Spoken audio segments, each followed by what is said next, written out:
à l'écoute de la Ligue des Cinévores. Nouveau épisode, cette semaine on parle d'un film qui fait partie d'une franchise culte, une franchise que nous trois on a grandi avec, qui nous a fait rêver, en tout cas personnellement, moi beaucoup, j'ai adoré ces films-là quand j'étais jeune. Et je parle ici du film Histoire de jouets 4, Toy Story 4, quatrième film dans la franchise et l'histoire de jouets, déjà rendu à quatrième, et c'est le plus longue franchise de Pixar, en tout cas à ce que je sache. Ils ont rarement fait des suites à leurs films, Histoire de jouets étant une des exceptions à la règle avec les Incroyables. Ouais, puis Cars. Puis Cars, voilà. Ouais. Plein qui est un spin-off. Mais la raison pourquoi Cars avait des films plus rapidement que Toy Story, c'est parce que les jouets vendaient beaucoup. C'était pas les films les plus rentables au cinéma, mais c'était les films les plus rentables au niveau des jouets. C'est pas surprenant, c'est des autos, donc... ouais, mais pourtant un film de jouets vend moins de jouets qu'un film de char. Ouais, c'est vrai. Ouais, c'est vrai. Bref, on Il n'y parle a pas tort. Et là aussi, on va parler aussi un peu de Keanu Reeves, de Venom, puis un peu de Ghostface. Puis on va... Max, un petit message de nous faire part. Ouais, ben pour le podcast, j'en ai parlé longuement avec Mathieu tout à l'heure, il est au courant, j'ai eu une décision, j'ai pris une réflexion. J'ai décidé de prendre une pause du podcast temporairement. C'est vraiment temporaire, c'est sûr que je vais revenir. Je sais pas combien de temps, on parle peut-être de 2-3 mois, peut-être même moins. On s'était vraiment vérifié avec Mathieu. Mathieu, déjà la semaine prochaine, c'était déjà prévu je sois pas là, parce que j'étais en déménagement, fait qu'on prenait off de toute façon. On prenait off de toute façon. Oui. Fait que Mathieu, il sait pas s'il va se prendre 2 semaines ou 3 semaines, ou qu'est-ce qu'il va faire, il va revenir avec ça. Il va vous tenir au courant avec la page. Moi, j'ai juste besoin d'une pause. Parce que comme je disais à Mathieu, je veux pas que le podcast devienne une corvée, je veux que le podcast soit toujours le fun à faire. Puis là, j'étais rendu que je manquais de temps, puis que j'étais pas capable d'en venir à bout. Puis j'ai dû faire des choix qui me brisent le cœur, parce que c'est un projet que j'aime vraiment beaucoup. Puis c'est vraiment pas à cause de ces deux-là. Bah, un peu Hugo, là, mais non. Mais sérieusement, j'ai juste besoin d'une pause, puis c'est sûr je reviens, c'est sûr et certain. J'ai juste besoin de prendre. C'est une pause pour mieux nous revenir par après. Exact, comme je vais me répéter, mais je veux pas que ça devienne une tâche, je veux que ça soit le fun. Non, je partage parfaitement cette opinion-là et c'est correct de temps en temps de prendre du recul. Et donc on comprend ça et on respecte ta pause, Max. Pour le podcast, eh bien, on sera mis au courant dans les prochaines semaines de ce qui va s'adonner pour l'été. Mais sans plus attendre, on va entrer dans le vif du sujet et on va aller dans les chroniques. Les chroniques. Alors, on est du côté des chroniques, les boys, et là, on va parler de ce qu'on a vu et écouté. Et je vais commencer avec Hugo, surtout entre autres parce qu'on partage les mêmes choses cette semaine entre autres. Ça fait du sens. Ça a du sens. Voilà. On a une invitée qui vient souvent à l'appart et qui avait envie de films d'horreur parce que ça lui tente pas chez elle tout seul d'écouter un film d'horreur. Et toi, tu t'es sacrifié. Fait que je me suis sacrifié pour la cause. Et j'ai dit oui pour écouter Annabelle 1 et 2. Puis Dieu sait que t'aimes les films d'horreur. Et Dieu sait, j'en parle souvent au podcast, je déteste les films d'horreur. Il avait proposé à Sega Cyril d'écouter la saga film de peur comme film d'horreur avec son ami. Mais elle a dit que c'était pas assez. C'était pas assez. C'était pas assez violent ou horrifique, non? Tu sais, les films de peur sont reconnus pour être effrayants. Là. Ah, je me trompe avec Scary Movie. Ouais, non, c'est Scary Movie. Je me trompe avec Scream. Scream, ouais, ça tu trouves avec Scream. Ouais, c'est ça, je me disais, Scream, c'est pas pire, pareil, là. Ah, Scream, c'est pas pire, ouais. Mais bref, on a écouté, tu as écouté? On a écouté, c'est pas mauvais, on a écouté les 2 premiers Annabelle, c'est pas mauvais. Le premier est réputé pour être pas bon, là. C'est-tu le premier? Le premier, ça se passe avec le couple que la femme est enceinte. Je l'ai pas oui, aimé, c'est là. ça. Non, le premier, il est pas tant bon. Ça Le deuxième est vraiment bon, là. Surtout la twist finale du 2, je veux rien révéler de l'histoire, mais la twist finale du 2 qui relie les 2 films ensemble, c'est... Moi, je m'attendais pas, puis ça te jette à terre complètement. Puis ça prend tout son sens quand tu réalises ça. Le deuxième explique ce qui se passe, le premier. Quand même. Ouais, puis c'est ça, c'est les origines, le 2, je pense. Ouais, c'est les origines, mais ça finit avec le début du 1. Ok. Fait que c'est comme... Tout est relié. Puis dans le 1, t'avais une scène que tu comprenais pas, mais ça avait rapport aux 2. Fait que tout était lié. Puis, c'est un univers, hein? Ah ben c'est ça, puis je l'avais pas réalisé à tel point, parce que je ne savais pas voir cet univers-là, que quand j'ai écouté Annabelle 2, c'est là que j'ai réalisé, grâce à Hugo, qui m'a fait remarquer que dans le 2, on voit la nonne. Sur une photo. Oui. C'est Hugo qui me l'a fait remarquer. Il disait, hey, dans Conjuring 2, le méchant du film, c'est la nonne. Aussi, oui. Que j'ai lu après, j'ai pas vu le 2. Puis justement, t'as la sœur dans le deuxième Annabelle parle d'un couvent en Roumanie. Comme de fait, la nonne se passe dans un couvent en Roumanie. J'ai toujours pas vu la nonne, je veux le voir. On était censé le voir au cinéma, mais on l'avait repoussé finalement. Ah, les critiques en plus avaient été tellement À ton retour. À ton retour. On te le gardera. Mais bref, c'est ça, on est pris deux Annabelle. Pour ma part, j'aime bien le personnage d'Annabelle, qui a une poupée à la base qui est très effrayante, qui est possédée, et que, contrairement mettons à Chucky, elle n'est pas vivante en soi, c'est juste une poupée qui est placée dans un lieu puis il se passe des choses. C'est pas comme Chucky, la poupée qui elle va se prendre avec un couteau puis elle va essayer de te tuer. Ici vraiment ils vont sur un autre côté, ils vont sur le côté de la tension. Ils vont créer de la paranoïa. Des fois tu vas te demander s'il se passe de quoi dans la scène, tu vas chercher partout à regarder. Finalement c'est pas pire parce que des fois tu vois dans la scène comme mais il y avait quelque chose là. Ok, il y avait quelque chose là. Des fois c'est en fond de scène. En fond de scène. On a arrêté des fois quelques images parce qu'on a fait attends, quoi là, puis on a regardé, fait ben oui toi il y a quelque chose là. Les films sont bien faits. Le deuxième est bien fait là-dessus. Ouais, effectivement. Ben c'est ça, puis on a on avait encore la visite hier, écoute. La même, fatigante là. Oui, c'est juste une amie ou... C'est une amie. C'est une amie. Ok, c'est bon. On en reparlera hors temps sinon. Ok, c'est bon. Bref, elle voulait écouter un autre film, continuer sa saga des films d'horreur. Non, ça suffit les films d'horreur. Je me suis affirmé. Et j'ai dit non, ça suffit, moi je veux regarder une comédie. Puis on a cherché, on a finalement atterri sur Encore 17 ans avec Zac Efron, qui est un basketteur. Vraiment passé du coq à l'âne, C'est quelque chose. On passe d'Annabelle à Encore 17 ans. Bref. C'est ça que j'étais en train de dire. Le gars est un basketteur dans son école secondaire. Comme dans School Musical, genre. À peu près. Et décide de tout lâcher parce que sa copine est enceinte. Ce qu'on apprend à la fin. Non, on l'apprend au début, mais moi, j'ai pas catché au début. J'ai compris qu'il y avait quelque chose qui se passait, mais j'étais comme pas sûr. Puis, voilà, il décide de tout abandonner. Et 20 ans, on le revoit 20 ans plus tard, il est en train de chialer sur sa vie, sur le fait que... bref, puis il décide de vouloir retourner, de faire un vœu de vouloir retourner dans le passé. Ok. Et donc, il y a un tourbillon qui se crée au-dessus d'un pont, et il décide de vouloir sauver quelqu'un, mais il tombe dans le tourbillon, et se retrouve à rajeunir de 20 ans. Et ce qui est intéressant aussi, c'est que la version jeune et adulte, c'est pas le même acteur. T'sais, maintenant de nos jours, c'est de plus en plus commun de voir le même acteur, mais juste être vieilli. Vu que c'est un film qui date quand même, la version jeune, c'est Zac Efron. Puis la version vieille, c'est Ross... c'est l'ancien acteur de Friends. Matthew Perry. Matthew Perry, excuse-moi. C'est Matthew Perry qui est un ancien acteur de Friends, qui est son dernier film, je pense, qu'il a fait à l'heure actuelle.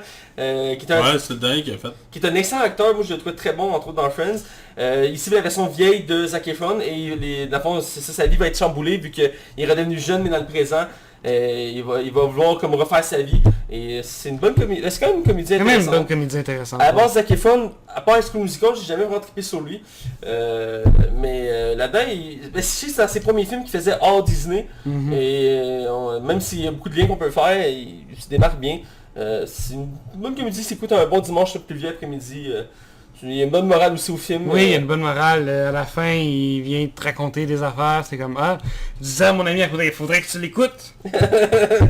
Voilà. Donc, ce qu'il dit, c'est quand même sensé. Effectivement. Donc, à découvrir.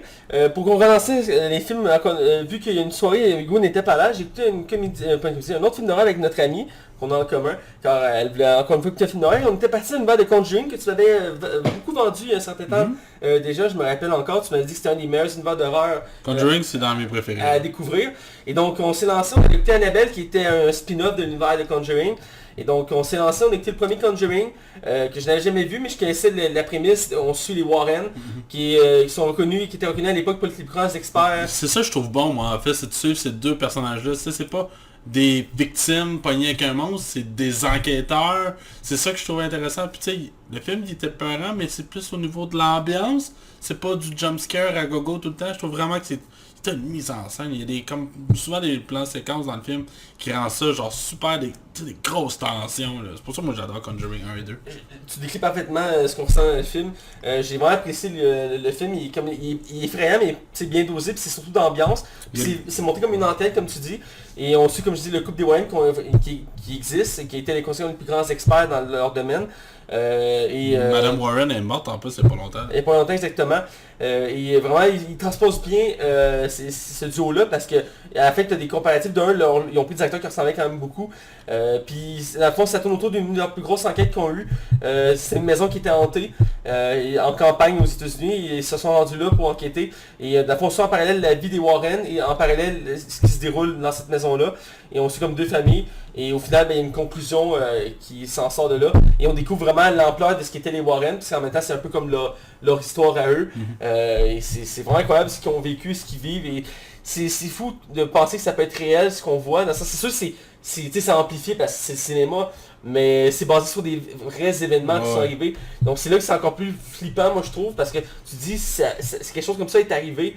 Qu'est-ce qui peut nous arriver? Ouais, c'est ça. Ben, faut en laisser, là. Non, c'est sûr, il faut ça reste quand même des histoires de fantômes, fait que c'est pas tout le monde qui croit à ça, là. Non, c'est sûr, certain, mais j'ai beaucoup aimé. Ça m'a donné le goût de continuer vers le Conjuring, qui est rendu quand même assez énorme. C'est quand même, techniquement, là, c'est la deuxième franchise Universe qui marche bien.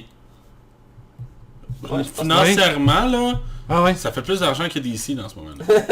Les Conjuring? Ouais. Parce que t'as deux Conjuring, t'as deux Annabelle, il y en a un qui sort. T'as le Nun qui a très très bien marché. Même si c'est qu'ils l'ont défoncé, puis t'en as un autre qui vient tout juste sortir. Ouais, le Renan qui a moyen marché. Lui, qui est passé un peu plus sous le radar. Mais la malédiction de... la malédiction d'Algarona. Voilà. Ouais, c'est ça, il y a eu des très mauvaises critiques parce que ça la nuit, là. Mais ça reste quand même une des franchises que au moins la majorité des films sont bons.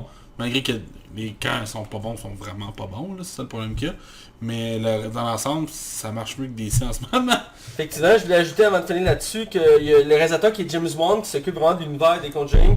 Un amour vraiment profond de ce univers-là. Il travaille beaucoup sur le souci du détail, outre le fait qu'il reprend les mêmes acteurs qu'il aime, entre autres Patrick Wilson qui joue le mari des Warren.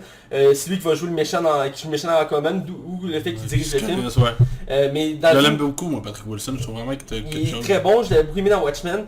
Puis que je te disais ça aussi, puis dans le point de Conjuring, c'est vraiment drôle que tout est lié, mais ça commence avec l'introduction, il parle du dossier Annabelle, puis comme de fait, tout de suite après, on décide de faire un spin-off sur Annabelle, comme il voulait comme tout soit lié.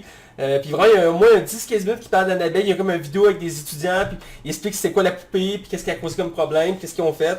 Là j'étais comme, ok, là, en plus on venait de voir les films, je vois qu'il y a comme un souci de... C'est un peu comme Marvel le font, il laisse beaucoup de détails et tout est très bien travaillé. Ici on voit qu'il y a le même amour qui est partagé pour cette franchise-là. C'est une genre de franchise qui pourrait durer très longtemps, même s'il y a une limite où... Tu sais, vu que c'est basé sur des faits réels, il y a une limite aux capacités qu'ils peuvent faire. Mais reste qu'ils sont en bonne voie encore pour pas mal de films, sûrement. En tout cas, il y a déjà Conjuring 3 qui est annoncé. Donc, que j'ai vraiment hâte, on va aller le voir au cinéma. Il y a des chances. Annabelle, moi je veux le voir, comme je t'en ai parlé. Qui est Annabelle 3 qui sort bientôt. Qui va être la vraie suite du premier. Donc j'ai hâte de voir ça. Mais bref, c'est un univers que j'ai découvert. Je trouve ça vraiment intéressant. Comme je dis, j'ai les films d'horreur, j'ai toujours de la misère au début, mais j'adore maintenant ça. Et c'est vraiment un univers que j'aurais dû découvrir avant. Et tu as bien raison d'avoir insisté pour que je l'écoute. J'ai écouté un autre film que, encore une fois, Max, tu m'avais recommandé, qui est Meurtre et Mystère, une exclusivité de Netflix. Recommandé. Tu m'as vanté celui-là, t'as dit que c'était la comédie du siècle. Ah ouais, c'était le retour d'Adam Sandler sur le tapis rouge. Ah ouais, j'ai dit ça, je suis certain. Il va être nominé aux Oscars. Ah ouais, on s'y persuadé. Le meilleur rôle de Jennifer Aniston depuis Friends. C'est juste des 5 étoiles. Bref, c'est Meurtre et Mystère, c'est une comédie d'Adam Sandler sur Netflix, qui fait partie de son contrat avec Netflix. Il sort à peu près un film comme aux 6-8 mois avec Netflix. Jamais sont assez mauvais honnêtement, et j'avais arrêté de les écouter récemment. Mais ça, j'ai laissé une chance parce que honnêtement, tu m'en avais parlé, puis il y avait plusieurs éléments qui m'ont intrigué. J'y vais à bande-annonce. Ça m'a fortement intrigué. Et je l'ai écouté, et c'est une comédie policière où on suit un couple qui sont joués par Jennifer Aniston et Adam Sandler, qui sont un couple qui sont en mariage depuis bien des années. Et leur couple tourne en rond. Et ça fait longtemps que la femme qui joue par Jennifer Aniston rêve d'aller en Europe en voyage de noces. Et il y a une journée, le personnage d'Adam Sandler, qui est un policier dans ce film-là, parce que Adam Sandler peut jouer un policier dans un film, c'est très crédible, va décider en fait de l'emmener en Europe. Mais quelle coïncidence, durant le vol, sa femme va tomber sur un riche milliardaire dans l'avion, qui est joué par un acteur qui faisait un des méchants dans la franchise Rapide et Dangereux. Je pense que c'était le 6e de mémoire, qui faisait le frère le frère de... Voyons, si j'ai un blanc. Tu sais, ces deux frères, le 6 et le 7, c'est les méchants, c'est des frères, c'est des Britanniques.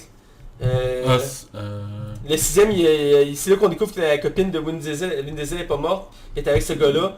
Puis à la fin, il est à l'hôpital, puis son frère dit je vais te venger, puis là il tue le chinois dans l'autre. Ouais, c'est ça, c'est le... Comment il s'appelle là, Il a joué aussi dans... C'est lui qui joue le méchant dans La Belle et la Bête. Il a pas joué dans un film de Wonder Woman, mais pas Wonder Woman. Ouais, c'est le créateur de Wonder Woman, c'est qui je parle. Ouais. Puis c'est le méchant dans La Belle et la Bête, là, je vais aller le chercher. C'est lui qui fait Gaston dans La Belle et la Bête. Oui. Bon, voilà. C'est chercher un rôle assez marquant pour le mentionner. Mais bref, il joue un riche milliardaire britannique. Et il invite ce couple-là à le rejoindre sur une croisade de son yacht privé. Vu que son père va être là, il voulait inviter du monde. Puis son père, il a volé sa femme. Donc son père est très âgé. Donc il veut se venger en amenant du monde, n'importe qui, juste pour le faire chier. Donc il amène ce couple-là. Ils vont faire une croisade dans... Il s'appelle Luke Evans. Merci beaucoup. Ça plaisir. Luke Evans, que j'aime beaucoup cet acteur d'ailleurs. Je trouve qu'il a un bon charisme. Ils vont faire une croisière dans la Méditerranée. Et ça va vite dérailler parce qu'il y a un meurtre qui va se dérouler sur ce bateau-là. Et le coup va être pris autour de ça parce que ils vont se retrouver être la cible de ce meurtre-là. Ils vont devoir se démêler pour prouver leur innocence. Et ils vont se déplacer à quelques régions d'Europe pour résoudre l'enquête. Et ils vont avoir beaucoup d'inspiration d'Agatha Christie. Surtout le titre du film Meurtre et Mystère, ça fait partie des œuvres d'Agatha Christie. Et surtout le style, la façon que le meurtre, ça rappelle aussi un classique où que beaucoup de gens se réunissent dans un manoir où il y a un meurtre. Et au fur et à mesure, ils se font tuer après l'autre pour éviter de trouver qui est le meurtrier. C'est très inspiré de ce film-là. Même le réalisateur du film n'a pas nié, qui a pris beaucoup d'inspiration de l'univers de Agatha Christie pour ce film-là. C'est quand même une bonne comédie. J'ai vu des commentaires très variables sur les réseaux sociaux. Autant ça partait de le pire film de l'histoire d'Adam Sandler à une bonne surprise. Ouais, j'ai vu quelqu'un mettre comme un 0 là, genre sur un ouais. Je pense que tu parles là. Ouais, je sais de qui tu parles. Et pour ma part, j'ai quand même été diverti. J'ai aimé ça. J'ai aimé voir les décors. J'ai aimé voir Adam Sandler, que oui, il ressemble à tous ces personnage qui fait un gars blasé, ordinaire, qui n'a pas grand chose dans la vie. Mais l'ajout de Jennifer Aniston ajoute vraiment quelque chose d'intéressant. Et le scénario qui se déroule pas aux États-Unis dans une simple ville banlieusard ajoute la saveur à ce film-là. Des fois je me demande s'il fait pas juste ça pour voyager. Je sais pas. Mais j'ai bien aimé, j'ai trouvé ça comme réfléchissant comme film. C'est pas la grosse comédie en soi. Et comme tu m'avais dit l'autre fois, on peut assez facilement prédire c'est qui. Moi j'ai devenu tout de suite. Le meurtrier, parce que quand tu m'as dit ça, j'ai réfléchi. Effectivement, je l'ai catché après quelques minutes, c'était qui le meurtrier. Et j'ai pas été surpris en tant que tel de la twist finale du film. Ça aurait pu vraiment être... et je crois, j'ai pas vérifié mes sources, mais je pense que c'est un vrai chauffeur de Formule 1 qui est dans le film. Parce que tout le long du film, il y a un chauffeur de Formule 1 qui est dans les personnages principaux. Et qui est d'origine, je pense, espagnole. Puis il fait Fernando Alonso. Ça se peut. C'est le seul espagnol qui est... Bon, ça doit être ça. je te dirais Matt, mec. Mais ça va être ça, mais bref. Que je le verrai. Je sais pas si c'est un caméo, mais en tout cas, puis il y a une présence aussi d'un acteur français très connu, un des plus grands acteurs français des dernières années, Danny Boone, qui enchaîne beaucoup de films. J'ai regardé sa filmographie, il enchaîne beaucoup de films récemment, et il a joué dans ce film-là. J'étais surpris de le voir là-dedans, mais j'ai quand même apprécié, même s'il fait un peu un stéréotype de français. Il fait comme un enquêteur blasé qui fume tout le temps. Si on écoute en version originale, il y a un certain moment, il parle en français, puis il parle en anglais. C'est pareil, il se débrouille super bien en anglais, mais moi j'ai écouté en français, fait que j'ai pas pu voir. Mais c'est pareil, il se débrouille super bien en anglais. Vraiment, j'ai été surpris de sa performance, même si c'est assez brève. Je pense qu'il a comme 10 minutes au total dans le film. Mais puis j'ai aimé le casting quand même autour du film. Et quand même, il y a Luke Evans qu'on a mentionné, il y a Jennifer Aniston. Il y a aussi une autre actrice que j'aime beaucoup. Malheureusement, je connais pas son nom, mais elle joue une actrice. Une actrice super connue dans ce film-là. Puis c'est une actrice que j'aime beaucoup, mais elle fait souvent des seconds rôles, fait qu'elle n'est pas tout le temps remarquée. Mais je trouve qu'elle a un beau charisme comme actrice. Je me demande pourquoi elle s'est pas encore plus démarquée que ça. Je sais qu'elle joue dans un James Bond, elle faisait une Bond Girl entre autres. Mais c'est ça, puis il y a d'autres acteurs aussi qui gravitent autour qui sont vraiment bien. Mais c'est un bon petit film qui fait des belles références au style d'enquête. Et j'ai aimé la fin, c'est comme c'est pas un spoiler, mais à la fin il faut une autre référence, une très grosse référence à l'univers d'Agatha Christie. Parce qu'à la fin ils prennent un train. Il leur offre un voyage en train pour qu'ils puissent profiter de l'Europe. Puis c'est l'Orient Express. Non, ouais, j'avais pas remarqué. C'est quand en gros sur le train Orient Express, ils font enfin on va pas relaxer, puis le train qui s'en va vers les montagnes. Là je fais comme j'ai pas pu m'empêcher de penser au meurtre de l'Orient Express. Ouais, c'est voulu, j'ai pas pensé. Moi j'ai fait la lien dessus parce qu'ils font plein de références à ici tout le long du film. J'étais dedans. Un peu plus, je m'attendais à voir un enquêteur style... Avec une belle moustache. Ça laisse une ouverture pour une suite. Je sais pas, mais c'est pas impossible, même si c'est pas le style d'Adam Sandler de faire des suites à ses films. Généralement, c'est des projets simples qu'il fait. À part, il y a Grande Personne, il en a fait 2. Ouais, c'est ça. À ce que je sache, c'est des seuls. Le 2 était pas égal à 1. Effectivement, surtout qu'il y a un acteur qui a pas voulu revenir parce qu'il était en problème avec lui. le plus fucké des 4. Là, c'était pas Rob Schneider? Je pense que c'est ça, Rob Schneider, ouais. Qui est pas revenu, ouais. Le plus fucké des 4, là. On voit plus non plus. Je me rappelle pas le dernier film qu'il a fait. Mais tout ça pour dire voilà, mais je suis quand même été apprécié, je trouve qu'Adam Sandler a réussi à remonter un peu plus sa qualité. Je trouvais qu'il était beaucoup en pilote automatique dans les dernières années. Je commençais à m'inquiéter parce que quand j'étais jeune, je trouvais qu'il était dans mes ceux qui me faisait le plus rire. Happy Gilmore, ça reste dans mes comédies cultes de tous les temps. Puis j'y à chaque fois que je l'écoute, puis je me tanne pas. Puis pourtant les derniers films qu'il a fait dans peut-être les dernières 10 années, la plupart, je les ai oubliés ou je les ai pas voulu écouter parce que je voyais que c'était désastreux. Il y en a certains j'ai laissé une chance, mais ceux-là, ça fait partie de ceux que je suis content d'avoir vu. C'est quand même bien. Puis Jennifer Aniston, je sais pas pourquoi, mais ces temps-ci, j'ai goût de voir des trucs d'elle. D'ailleurs, j'ai oublié de mentionner, je vais l'ajouter tout de suite. J'ai vu un autre film de Jennifer Aniston avant que j'oublie, qui est Bounty Hunter, chasseur de primes, je pense en français, qui est sur Netflix à l'heure actuelle, qui est un film avec Jennifer Aniston. Je vais pouvoir relancer, je vais finir après. Dans le fond, c'est un autre acteur qui fait des films d'action d'habitude, que j'ai pas son nom en ce moment, mais j'essaie de vous le chercher en même temps de parler. Qui est dans le fond un acteur des films d'action, et dans le fond c'est un... Gerard Butler? C'est ça? Ouais. Ah merci. Gerard Ah ouais, pour moi c'est ça? Ouais. Ah merci, je savais pas que tu le savais. Ouais, je le savais, j'ai déjà vu. Ah merci. Merci, t'es pas dans ce que tu dis. Gerard Butler, qui est un acteur qui a connu faire des films d'action généralement. Ici, il est dans une comédie avec Jennifer Aniston, qui sont en fond un ancien couple marié, qui sont divorcés depuis un certain nombre d'années. Et lui, il était un doute, là, je savais pas lui était un policier et il a perdu sa job, il est devenu chasseur de primes. Et en parallèle, on suit Jennifer Aniston qui est journaliste et qui est en train de ramasser des infos croustillantes sur un événement majeur qui est arrivé dans sa ville. Et elle va être prise là-dedans et elle est censée se présenter au tribunal parce qu'elle s'est battue avec un policier, un truc comme ça. Et elle se présente pas. Et donc il y a sa liste des chasseurs de primes pour la retrouver. Et c'est son ex-mari qui décide de la pourchasser et de la trouver. Et il va s'en suivre il va s'en suivre des péripéties entre les deux parce qu'elle ne voudra pas se laisser faire par son ex-mari. Et il va y avoir des situations assez cocasses. Et ils vont voyager un peu à travers les États-Unis en auto, tout ça. Il va y avoir quelques petites scènes d'action, quand même des bonnes interactions. Mais j'ai quand même trouvé ça bien. Puis j'étais surpris de voir que quand le film est sorti, il y a eu comme je pense 5 ou 6 nominations Razzie pour le pire film de l'année, le pire couple de l'année, les pires acteurs et actrices de l'année. À l'époque il est sorti, il y a eu genre comme 5 ou 6 nominations au Razzie Award. Faudrait peut-être checker en français, mais en tout cas, puis il était vraiment mal coté. Il y a beaucoup de critiques qui disaient qu'ils croyaient pas au couple des deux acteurs. Il y a les Raspberry Awards. C'est ça. Ah, c'est ça. Il y a eu 4 nominations. Worst Picture, Lead Actress, Lead Actor et Worst Screen Couple. Ouais. Ouais, ils ont pas gagné, mais ils ont été nommés. Il faut quand même donner ça. Mais ça, pas si pire, hein, moi j'ai quand même apprécié, c'est un bon petit film divertissant. Puis c'est un acteur, Gerard Butler, j'ai pas écouté beaucoup de ses films. Jamais il fait pas généralement de bons films, honnêtement. Là. Il fait beaucoup de films d'action. Mais il marque pas tant que ça. Mais là-dedans, j'ai quand même aimé ça. J'ai trouvé qu'il était baveux. Je pense que le reste, le bon film qu'il a fait, c'est genre 300. Ouais. Mais j'ai aimé PS I Love You, là. Je sais pas, j'ai vu ça, PS I Love You. Ouais, c'est le film où spoiler alert, il est mort au début, là. Ah oui, je pense que c'est une fille qui fait un deuil dans le fond de lui. Là. Ah ok, ouais, je pense que je l'ai vu, ouais. Il a fait les dieux de l'Égypte que j'avais quand même bien aimé. Mais voilà, c'est pas un acteur qui me marque beaucoup à la base, mais je l'ai bien aimé là-dedans, j'ai trouvé baveux. C'est le genre d'acteur qui va faire autant de l'action de la comédie, donc ça marche bien. Un peu à la manière un peu de The Rock, il est cut, mais il est capable de faire de l'action de la comédie, puis ça marche bien. J'ai bien aimé ça, c'est une bonne comédie avec Jennifer Aniston. Je sais pas pourquoi, mais mon Netflix me proposait plein de films avec Jennifer Aniston, donc je me suis dit c'était un signe. Fait que j'ai écouté Meurtre des Mystères et Chasseur de primes avec Jennifer Aniston dedans. Je finis une petite parenthèse sur la série Mindy Project, que je suis rendu à la dernière saison 6. Les deux dernières saisons ont juste 13 épisodes, donc ça se fait assez vite. Qui est vraiment bien, même si je trouve qu'on a tiré un peu la sauce vers la fin, à partir de la saison 4. Ils ont mis des retournements de situation pour tirer la sauce, je trouve ça un peu dommage. Mais dans l'ensemble, j'apprécie beaucoup, j'adore beaucoup l'actrice principale, qui est une humoriste aussi américaine. J'ai goût de voir d'autres projets d'elle. Comme le mentionné la semaine passée, il y a un film qui vient de sortir avec elle, qui a l'air vraiment bien, que j'ai goût de voir. Et vraiment, c'est bonne comédie, ça s'écoute très bien, un peu à la manière de Brooklyn Nine-Nine ou The Good Place que j'ai parlé récemment. Ça s'écoute très léger, des épisodes de 20 minutes. On peut faire des tâches en même temps, moi je me faisais à manger en même temps, c'est bien relax. Puis ça parle de situations réelles de nos jours, tu sais, sur les relations amoureuses, sur les relations amicales, sur comment gérer sa vie, la carrière, tout ça. Donc moi je trouve que c'est vraiment très pertinent, très intéressant. Je vous invite encore une fois à découvrir ça. Je devrais l'avoir fini dans les 2-3 prochains jours. Parce que dans la saison, comme je disais, il y a juste 13 épisodes.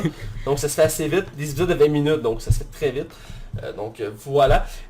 On va dans les nouvelles sans plus attendre. Donc quelques petites nouvelles assez intéressantes. Il n'y a pas Max qui a regardé quelque chose. Ouais, je sais que ça fait un bout là, j'ai pas parlé là, mais... Excuse, je me sens mal, Max, excuse. Là-dessus je te passe en premier je pense, puis ça m'a fucké, excuse-moi. Ben écoute, je vais faire ça vite là. Vas-y, en plus je voulais que t'en parles de ça. J'ai réécouté un seul film, j'ai pas eu le temps beaucoup là, je suis en plein déménagement. Fait que j'en ai profité pour pas faire de boîte. Fait que j'ai écouté un film. J'ai écouté un film de super-héros que moi j'ai beaucoup aimé, que c'est pas tout le monde qui aime. C'est le deuxième Wolverine. Le combat des mortels. Ouais, avec surtout c'est Wolverine au Japon dans le fond, où qui va se ramasser comme plus de pouvoir, puis qu'il va falloir qu'il deal en tant que Wolverine sans pouvoir. Puis au vrai, c'est un film que moi je trouvais qu'il faisait du bien dans l'univers des X-Men. C'était comme on s'éloignait un peu des États-Unis, qui est tout le temps là, les États-Unis, c'est tout le temps ça. Je trouvais que ça faisait du bien. Je trouve vraiment que le film, au moins, c'est ça qui réinvente rien là, genre Wolverine qui passe ses pouvoirs, fait qu'il faut qu'il survive. Mais il y a quand même des belles scènes, puis je trouve vraiment qu'il y a comme un fond. Je comprends pas que ce film-là ait pas eu des meilleures critiques que ça ou un succès plus grand. Je sais qu'il y a beaucoup de monde qui l'aime pas ce film-là. Mais je trouve tellement que c'est bien fait, puis la preuve que le réalisateur était très talentueux, c'est lui qui a réalisé le Logan par après là. Mais c'est pas avant qu'il ait ses pouvoirs? Non, ça c'est X-Men Origins. Ouais, Origins qui était considéré comme très mauvais, comme le pire film de la franchise. En fait c'était considéré jusqu'à récemment le pire film de la franchise, mais je pense que c'est dans X-Men une batte ça. J'aime ça à croire que X-Men Dark Phoenix est pire que Wolverine. On va se le dire là. Ouais, c'était assez désastre, en plus il y avait un réalisateur qui était fuck all connu faire ça, puis il s'est laissé aller, puis... Ouais, je pense qu'il avait travaillé ses autres films, mais c'était pas un réalisateur. Non, c'est ça. Mais Combat Immortel, moi il m'avait très déstabilisé à l'époque, je me rappelle, le Combat d'Immortel, c'est pas en tant que tel un préquel aux autres X-Men et Wolverine? En fait, c'est un prequel à Day of Future Past. Parce qu'à la fin, t'as Xavier qui arrive avec sa chaise roulante, puis Magneto. Ce qui va lancer en fait Day of Future Past. Là. Comme corriger les X-Men 3. Mais Day of Future Past, c'est probablement le dernier bon X-Men qu'il y a eu là. Ouais. Sur Logan puis Deadpool hors catégorie, là, on parle de la franchise X-Men. Ouais, on peut dire ça, effectivement. Ouais. Effectivement. Mais ouais, Combat Immortel, moi je me rappelle, ça m'avait très déstabilisé à l'époque, je m'attendais à un gros film d'action comme on était habitué avec les X-Men. Ouais, puis c'est pas du tout ça là. Non, c'est ça, puis je me rappelle, quand j'étais sorti la première fois, j'étais un peu frustré. Ça a pris plusieurs visionnements avant de faire, ok, ouais, c'est pas le même style de film qu'on est habitué des X-Men. Il a vraiment voulu partir une autre direction avec ce film-là. Puis ça a fait quand même sens, je veux dire, pour le personnage de Wolverine, il y avait une évolution à faire. Puis ça marche quand même bien, même si... Il y a quelques petites faiblesses scénaristiques dans le film. J'ai quand même aimé ça, surtout le fait qu'on soit pas aux États-Unis, ça faisait du bien. Ouais, c'est ça, je suis d'accord. Mais non, ça reste quand même un bon film, là, je veux dire. Moi j'ai beaucoup aimé en tout cas. Fait que c'est tout. Voilà, excuse-moi de t'avoir... Ben non, c'est pas grave. On va des nouvelles et je t'assure de commencer sans plus attendre. Ok, ben ouais, j'ai pas beaucoup de nouvelles, fait qu'on va y aller avec la première. En fait, on a eu le droit aujourd'hui même au premier trailer de la saison 3 de Scream, une série qui était originale Netflix / MTV. On parle que ça fait quand même 3 ans que la série avait été comme semi-cancellée. Après les 2 saisons, on a eu le droit quand même à un épisode spécial d'Halloween qui durait comme 1h30, fait qu'un mini-film, si vous voulez, qui était pas bon, ça je le dis tout de suite. Mais les 2 saisons m'avaient vraiment beaucoup plu parce qu'ils ont vraiment tenu le mystère jusqu'à la fin, puis aussi étrange que ça peut paraître, autant que la série n'est pas tant épeurante que ça, elle est plus humoristique, mais ces personnages sont ultra clichés, mais c'est super assumé. Fait que c'est comme du nanar assumé, fait que c'est pas du nanar. C'est bizarre à dire, mais pour vrai, c'est vraiment t'écoutes ça, c'est un plaisir coupable. Là. Si t'aimes Riverdale, je pense que tu peux aimer ça, genre. Mais t'aimes pas Riverdale? J'aime pas Riverdale, j'aime pas Riverdale pour les raisons puristes, très puristes là, c'est de ma part. Là. Mais c'est ça, bref, on a eu le droit à une saison 3. La saison 3, elle ne prend pas en compte les 2 premières saisons. On s'en va ailleurs avec des nouveaux personnages, des nouveaux acteurs. On a le rapper Tiga. C'est Tiga, je pense qu'il faut dire, mais moi je l'appelle Tiga. Ok. Il me fait penser au bonhomme dans IGA, là. Tu sais, genre, pour enfants, les calepins, ils rajoutent un thé puis il s'appelle Tiga. Oui, moi. Tiga, oui. Fait qu'à chaque fois, c'est Tig. Fait qu'à chaque fois, je bois Tiga. Ok, bref. Fait que il y a Tiga là-dedans, puis moi ça me fait rire. Puis justement, c'est ça la fois on va voir un nouveau meurtrier. Par exemple, la seule affaire qui est bon à dire, c'est qu'ils ont ramené comme le masque original des films, qui est beaucoup plus proche, là, vraiment là, du gros rond avec les gros yeux. Puis juste le masque. Le masque des 2 premières saisons était bien, mais je pense que c'est une bonne idée de s'en retourner un peu aux sources pour essayer de peut-être mettre en contexte un peu le monde. Fait que bref, ça s'en vient pour la fin de l'année. Personnellement, j'avais oublié cette série-là, mais en voyant cette bande-là, ça m'a donné le goût de l'écouter.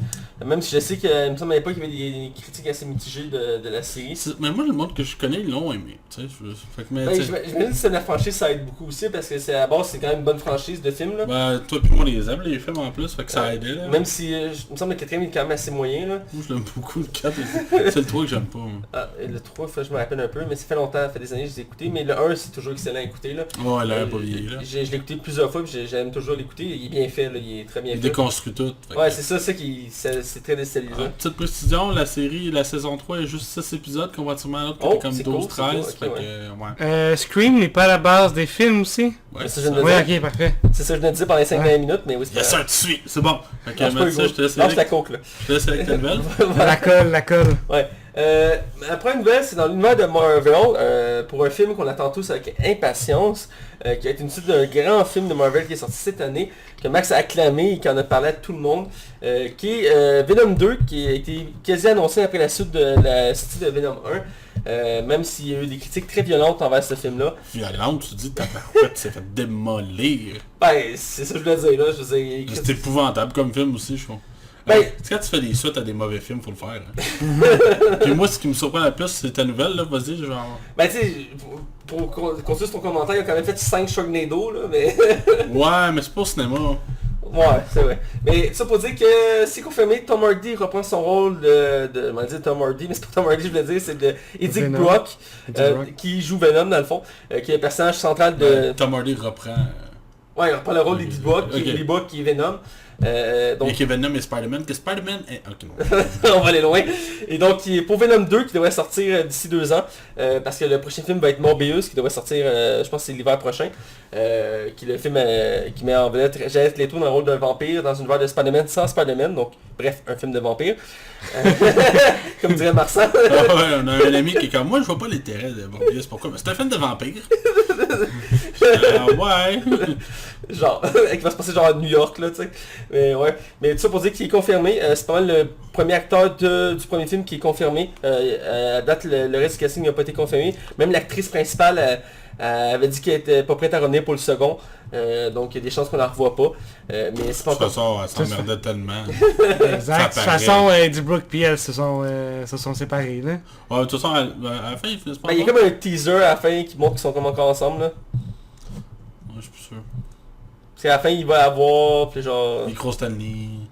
Ouais, en tout cas, bref. Ouais, bref. Ouais, tout ça pour dire que c'est ça, Venom 2 est en bonne voie. C'est ça. La seule affaire qu'ils vont te dire, peut-être si t'as pas écrit de ta nouvelle, c'est pas le même réalisateur. Ça va être quelqu'un d'autre. Ça peut être rassurant un peu. Parce que clairement, Venom, il y avait des gros problèmes de réalisation. Là, ben le rythme, là, c'est des cas d'école, là. Mais justement, il y a Kevin Feige qui a dit qu'il était pas complètement fermé à l'idée d'avoir des films de Venom et Spider-Man ensemble. Ouais, puis Tom Holland s'est enflammé sur les réseaux sociaux là-dessus. Ouais, lui il veut partir à Multiverse avec Tobey Maguire et Andrew Garfield. Hey, tabarouette. On veut, là, c'est pas ça le problème.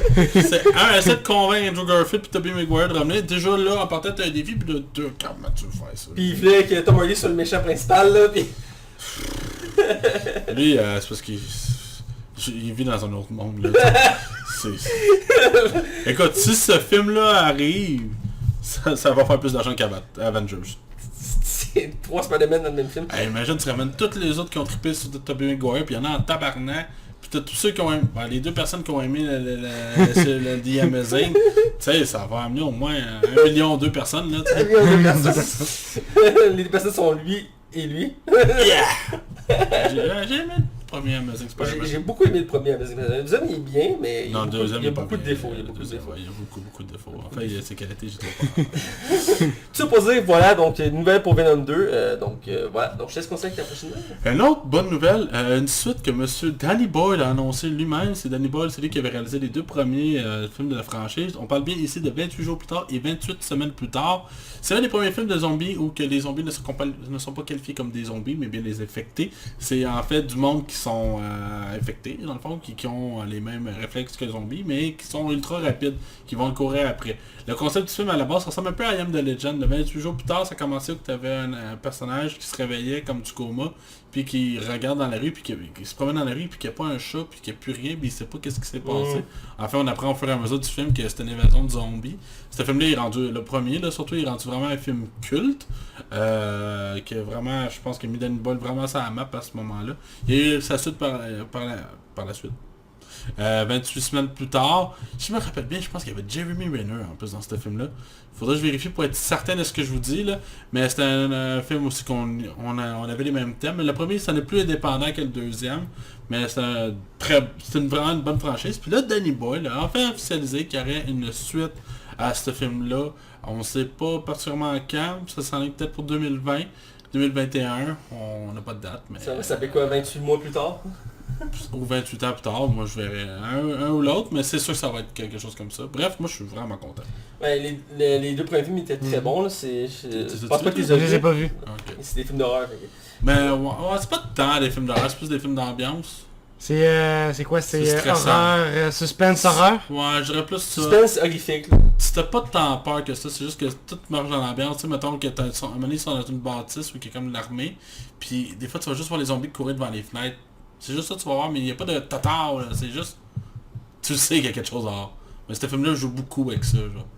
Bref, je t'allais dire... Non, mais c'est des bons films pour ça, l'ambiance est écœurante là-dedans. Mais je suis content, ça fait bien des années maintenant, mais je suis content qu'il ait enfin annoncé un 3. Je trouve que c'est une bonne nouvelle. Parlant de autre bonne nouvelle, d'une autre grosse franchise, ça fait longtemps qu'on n'a pas eu de film. On en a parlé brièvement récemment de la franchise de Matrix.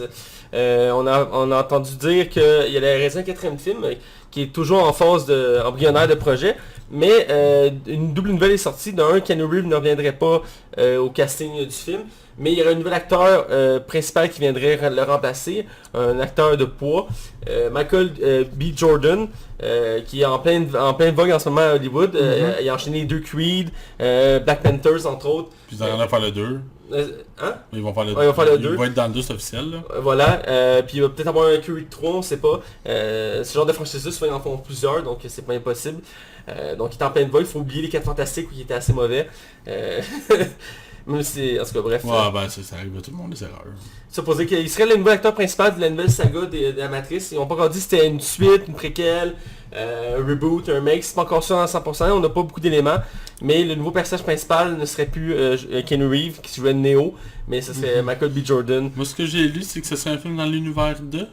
Ouais, ben ouais, je pense même les scénaristes et les réalisateurs savent pas... à quoi s'attendre. Ça, c'est les sœurs Wachowski qui s'en occupent. Ouais. Les autres, c'est comme... ouais, des sœurs. Mais c'est vrai, ils sont rendus des sœurs. Ouais, ils sont rendus des sœurs. Bref, c'est pas ça le point. Là. Mais tu sais, je disais quelqu'un dans les commentaires qui disait justement que tu sais, ça fait une coupe de flops qu'ils font, là. Ils ont peut-être besoin de ça, une franchise safe, là. Mais il faut dire que le Matrix 3, c'était pas vargeux. Ben, surtout que c'est les risques quand ils enchaînent 2 films comme ça, parce que le 2 puis le 3 étaient tournés en même temps. Fait que tu sais, des fois ça laisse pas le place où, tu sais, à prendre du recul. Là. Parce que les films qui ont fait ça, comme Avengers, se sont plantés solides, là. Quel Avenger? Infinity War puis Endgame sont pas enfargés? Non, je sais, c'était du sarcasme. Ah, ok. Je suis comme...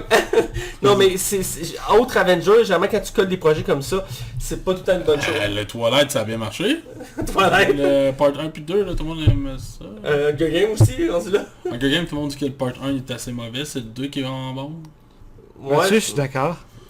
J'aime bien comme match, c'est vrai. Ouais, effectivement, mais il y a beaucoup de cas comme ça. Y a-t-il un autre film, une autre franchise qui est en 2 parts? Ben, il était censé avoir Divergence, mais finalement le deuxième part n'est jamais arrivé, ils ont juste fait comme fuck off. Ben, il y a le dernier Harry Potter, c'était en 2 parties. Oui, c'est vrai, c'est vrai. Ça a pas plu à tout le monde, effectivement. Ben, moi ça m'a plu, le dernier en 2 parties. Moi ça m'a plu, mais dans le sens que tu sais, c'est le fait de sentir qu'ils peuvent y tirer la sauce, tu comprends? Ouais, mais est-ce que le 7ème livre, c'était le plus gros? Le plus gros, il me semble, c'est le 5 de mémoire, là. Ah, c'est ce qui était long, hein. C'est le plus gros, il me semble. Je me rappelle, en fait, j'ai dans ma bibliothèque, il me semble, c'est le plus gros. Ouais. Moi, j'ai fait avec l'image dans la tête. Mais ouais, puis c'est lui qui a fait le plus de coupage dans le texte. C'est le 5 qui a été le plus critiqué pour ça. Il avait tellement fait de découpage dedans que... Ouais, mais c'était pas un bon film, c'était pas le meilleur livre de la franchise. C'est pas le plus meilleur, mais... Le 5, ouais. L'histoire internet est intéressante, mais elle est tellement décousue dans le film que tu peux t'accroches pas autant. Ouais, c'est comme le 6ème. Le 6ème, son plus grande erreur, je pense, c'est de trop mettre sur les relations amoureuses et non sur les personnages.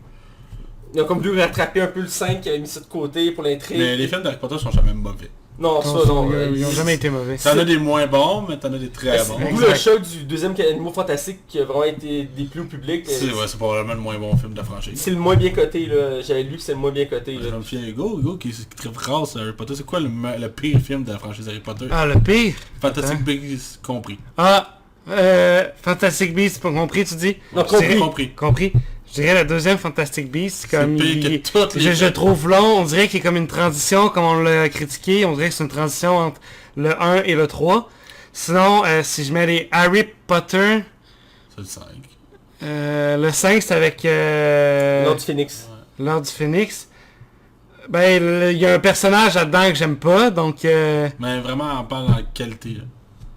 Tu sais qu'ils les ont vus souvent, là. Je pourrais vraiment pas dire. T'as fait de la bonne radio, t'es silence. Mettons, si comparativement au livre, je te dirais que le 4e, il manque bien des informations, puis bien des... Il était bon, le film. Il était bon, mais il manque plein de détails. Ah, ça se peut, ça. Je te dirais que dans toute la saga, il manquerait des détails avec les elfes des maisons. Il y a une épreuve, me semble, qui manque dans la coupe de feu. Je l'ai lu, le livre, en plus. Dans la coupe de feu, il y a juste 3 épreuves. C'est que le labyrinthe, ils l'ont survolé, mais dans le livre, ça dure un chapitre complet. Il y a plein de monstres. Même pas 2-3 chapitres. Ouais, puis il y a plein de monstres. Tu sais, il manque le Sphinx, qui raconte une énigme. Il y a des détraqueurs, plein d'enfants de même, là, ouais. Voilà. Ouais. Ouais, d'accord. Ouais, mais effectivement, Kat, si on a lu le livre, on peut constater qu'il y a beaucoup de décousus, surtout que ta scène préférée n'est pas dans le film, qui est Harry et Hermione qui s'embrassent, là. Ben, Hermione qui embrasse Harry sur la joue. Voilà, mais bref. Voilà. Tout ça pour dire... Mais il faudrait que je m'y remette, je revoie et puis je te reviens là-dessus. C'est bon, t'as l'été pour. Moi aussi, j'aurais peut-être goût d'y continuer. Il me reste une nouvelle assez rapide. C'est un acteur qui est très en vogue, nous, encore une fois. Tout le monde se l'arrache, c'est comme du petit pain chaud.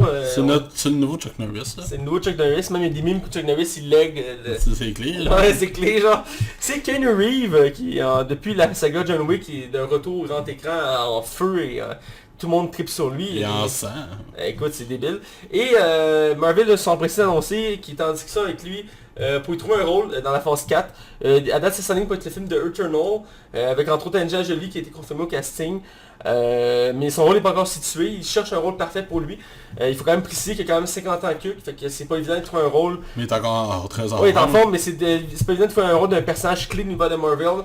Qui est un peu âgé, puis faut que tu le fasses durant au moins 10 ans. Il préfère comme un mentor, un truc comme ça, mais faire un héros, mettons, qui a son origin story, puis qui a le droit à comme plusieurs films. On pourrait le faire méchant. Effectivement, il préfère un méchant, c'est quelque chose qui peut être envisagé. J'aimerais mieux voir un film où Keanu Reeves revient, mais je peux comprendre. Mais il y a déjà plusieurs personnages qui ont été mis en rumeur qui pourraient être. Entre autres, Namor, qui est la version d'Aquaman chez Marvel, vu que c'est un personnage qui Mais lui, ça serait vraiment un film sur lui. Si Namor avait son... Ça serait un film de Namor. Ouais, ce serait un film de Namor, voilà, c'est ça. Tu fais pas un film Namor qui joue une équipe, là. Non, c'est Namor tout seul, voilà, c'est ça. Namor qui est pas semi-méchant, en plus. Ben, il est plus sombre que l'Aquaman chez DC, mais il reste un héros. Il y a un très grand respect pour Captain America, qui ont fait la guerre ensemble et tout, mais il y a beaucoup d'héros qui aiment pas, parce que de base ils aiment pas les terriens, mais il est un super héros à la base, c'est juste qu'il n'hésitera pas à mettre son peuple en premier chemin. Et Namor est de quelle origine? Il est pas dans l'eau. Ben, c'est le roi des Atlantes. Namor, bref, c'est la copie conforme de Aquaman. Si tu me dis qu'il est Atlante... Attends, ça tu viens de le trigger là. Vas-y. Aquaman est un plagiat éhonté de Namor. Namor étant le premier héros de Marvel, de l'histoire du studio Marvel, je parle des BD. Ah ouais, ok. Aquaman est écrit comme, je pense, 20 ans après, calqué sur Namor. Ce qui était très courant à l'époque de copier des personnages de même. Mais Aquaman a pris plus de célébrité que Namor. Namor est resté plus en second place, d'où le fait qu'on en connaît moins. Puis présentement, pourquoi il n'y a pas de film sur lui? Parce que c'est le même studio qui possède Hulk, qui est Universal Pictures, qu'on froid aux yeux, qui ne veut pas faire des films de super-héros depuis les deux échecs de Hulk. Donc il laisse Marvel s'occuper de ça. Puis il reste en background, mais ils sont frileux. Donc c'est pour ça que Namor n'a pas encore bougé, mais il y a eu plein de caméos, plein de références à Namor depuis le... Je comprends pas, par exemple, ils n'ont pas censé l'avoir 8 ans, puis ils n'ont jamais fait de film avec. Je sais pas pourquoi il a pas encore perdu la licence. Là. Ouais. Mais je sais pas si c'est dans le package avec Hulk, je sais pas là, mais... Ah, peut-être. Ça. C'est peut-être un combo, puis... Ces personnages-là se rencontrent-tu, tu penses? Ben, ils se connaissent dans l'univers de Marvel, là, mais en tant que tel, c'est pas des personnages très communs ensemble. Là. Ouais. Je sais pas si tu fais un film sur les 4 Fantastiques pis tu utilises pas Silver Surfer. Est-ce que Silver Surfer revient à Marvel? Et ils sont à eux maintenant, mais mettons à l'époque. J'imagine qu'ils reviendraient, mais même si ça fait partie de l'univers des 4 Fantastiques à la base. Là, ouais, mais c'est ça, je pense que vu que c'est des personnages des 4 Fantastiques, je pense qu'ils gardent. ça a quand même du sens, ça a quand même du sens, ouais. En tout cas, Ça pour dire que Keanu Reeves serait peut-être un des prochains grands noms à ajouter dans l'univers de Marvel. Disney il commence à prendre de plus en plus tous les grands acteurs d'Hollywood. Même il y en a beaucoup qui refusent, mais il continue sa charme. La preuve, c'est lui qui va faire Mysterio dans le prochain Spider-Man. Jake Gyllenhaal, merci. Il a refusé plusieurs rôles dans l'univers de Marvel. Entre autres, il était censé jouer un Spider-Man aussi à l'époque. Ça fait longtemps que Spider-Man 2 était censé remplacer Tobey Maguire. Ouais, il avait refusé. Et c'est le genre d'acteurs qui n'ont pas lâché jusqu'à temps qu'ils acceptent. En fait, il avait pas refusé, il était censé avoir le rôle. En fait, ce qui est arrivé, c'est que Tobey Maguire s'avait blessé au dos dans le premier film. Puis il voulait pas que quelqu'un d'autre fasse le rôle, fait que c'est lui qui l'a repris. Je sais qu'en lisant la nouvelle, il disait qu'il avait proposé d'autres rôles à travers les années, puis ils avaient tous refusé. Un peu comme Joaquin Phoenix, qui a refusé plein de rôles dans l'univers des super-héros, autant Marvel que DC, puis finalement il a cédé pour le Joker. Mais tu sais, c'est parce que le Joker, tu t'attends que ça peut être juste un film qui va avoir une tournure très dramatique, fait que tu sais, ce sera pas un film tout public non plus. Voilà. Mais tout ça pour dire que j'ai hâte de voir qui Keanu Reeves va faire dans l'univers de Marvel. Il y a plusieurs possibilités, mais j'arrive pas à savoir qui pourrait être en ce moment. Il est quand même vieux, comme je dis, l'acteur, même s'il est très en forme. Donc on va voir, sûrement dans les prochaines semaines, moi on va avoir des nouvelles là-dessus. Le D23 de Disney s'en vient bientôt, fait que... Voilà, on va enfin avoir le calendrier officiel des films de Marvel. Souvent ils annoncent même le casting, comme je pense qu'il avait fait avec Captain Marvel. Ouais, puis il avait fait tout ça avec Black Panthers à l'époque, quand il avait annoncé... Ça se pourrait que Keanu Reeves soit là-bas, puis on le sait pas encore. Voilà, avec Angelina Jolie, qui est le nom... Mais elle est confirmée. Ouais, elle est confirmée, c'est l'un des grands noms qui est ajouté récemment à une de Marvel. Je trouve ça cool qu'elle a joué elle aussi pas jeune, je sais pas combien de films qu'elle va faire. Mais... Elle est en quarantaine, je pense, cette actrice-là. Je pense que plus encore. Plus que ça? Ouais, je dirais. C'est pas une actrice que j'ai beaucoup suivi, donc je suis pas sûr, là. Mais... je vais checker, attendez, je vais checker. Vas-y. Mais, ouais, puis encore une fois, Angelina Jolie, ça va jouer dans Eternal, mais son rôle n'est pas confirmé en tant que tel, mais elle va faire un des personnages principaux de Eternal, c'est sûrement l'actrice principale de ce film-là. Après tout, c'est une actrice qui prend 44 ans. Ah, je me suis pas trompé. T'es correct, t'es bon, c'est toi puis moi qui s'est planté. Tarzan, t'avais pas le droit de me faire ça. Plus que ça, il a dit 40, nous on a dit plus. Elle a plus que 40. Ouais. Elle a mis quarantaine. Je trouve plus que Matt il a gagné barré. Ouais. Nous autres, on insinuait pas mal le 50 là. Voilà. Ah ouais, peut-être toi là. Ah. Bref, avant de parler d'un nouveau film de Keanu Reeves qu'on va parler dans quelques instants, on va être du côté box-office pour parler de nos prédictions qu'on a eu lieu, donc allons-y sans plus attendre. Bienvenue dans les chroniques box-office de Max. On est du côté box-office et là on va parler de nos prédictions qu'on a eu lieu la semaine passée. Alors Max, vas-y. Dans le fond, on va y aller avec les deux prédictions qu'on a eues. Il y en a un qui je pense qui est plus gagnant que les autres, on va y revenir. On va y aller avec Toy Story 4, qui est le gros film qu'on va critiquer tout à l'heure. Bien sûr, on rappelle que c'est le box-office nord-américain et non mondial. On avait été avec des prédictions que je pense que, tu sais, malgré tout, on n'était pas trop loin du target. Un peu plus Mathieu, sans y lancer de tomates, là. Moi, j'avais prédit à 135 millions. Matt avait prédit à 100 millions de dollars. Et Hugo, il avait prédit... Parce qu'on avait la tête des trous bougés. Ouais. Hugo avait prédit 115 millions de dollars. Bref, on a un résultat de 120 millions de dollars. Fait qu'Hugo était vraiment proche. Hugo, il a même gagné sur la passion du film, j'ai vu passer. Oui, j'ai gagné pour la première fois Ah. depuis que je participe. J'en ai gagné 2 au total. Right in the point. J'avais prédit 120 millions sur la passion du film, il a fait 120 millions. Ouais, c'est vrai que tu as changé ta prédiction après le podcast pour... Ben, moi aussi, t'es pas tout à fait pareil. Je pense que je la connais comme 130 genre. Ben quand dans la passion du film, il parlait aussi de Child's Play, puis j'avais mis 13.60 et quelques... 70. Il y a quelqu'un qui a prédit genre 14. Il a prédit 14, puis il m'a battu de c'est ça, on avait spoilé le box-office. Mais dans le fond, Child's Play, il a fait le nouveau film de Chucky, il a fait 14 millions de dollars à son premier week-end, ce qui est modeste, mais qui est bien. Moi, j'avais prédit 26 millions. T'es généreux, t'es suivi de la cause cette fois-ci. Ouais, mais il y avait des bonnes critiques en plus. Fait que ouais, c'est vrai, il y a des bonnes critiques. Je suis un peu déçu. Matt, t'avais prédit 15 millions, fait que tu l'as dans 1 million, puis Hugo avait prédit 12.75. Absolument. Je l'ai pas de 1.25. C'est ça, t'étais vraiment flush là. Bref, on ne fait pas de prédiction la semaine prochaine d'ailleurs parce qu'il n'y a pas vraiment de film qui sort à part Annabelle mercredi, mais ça vient du ça de faire des prédictions de films qui sortent un mercredi là. Puis voyons, dans le sens, je suis pas là la semaine prochaine. Fait que, bref, c'est tout pour le box-office. Alors sans plus attendre, de ce côté non spoiler, et cette semaine je rappelle, on critique le film Histoire de jouer 4. Alors allons-y. Attention, vous rentrez dans la zone non spoiler. Attention, vous rentrez dans la zone non spoiler.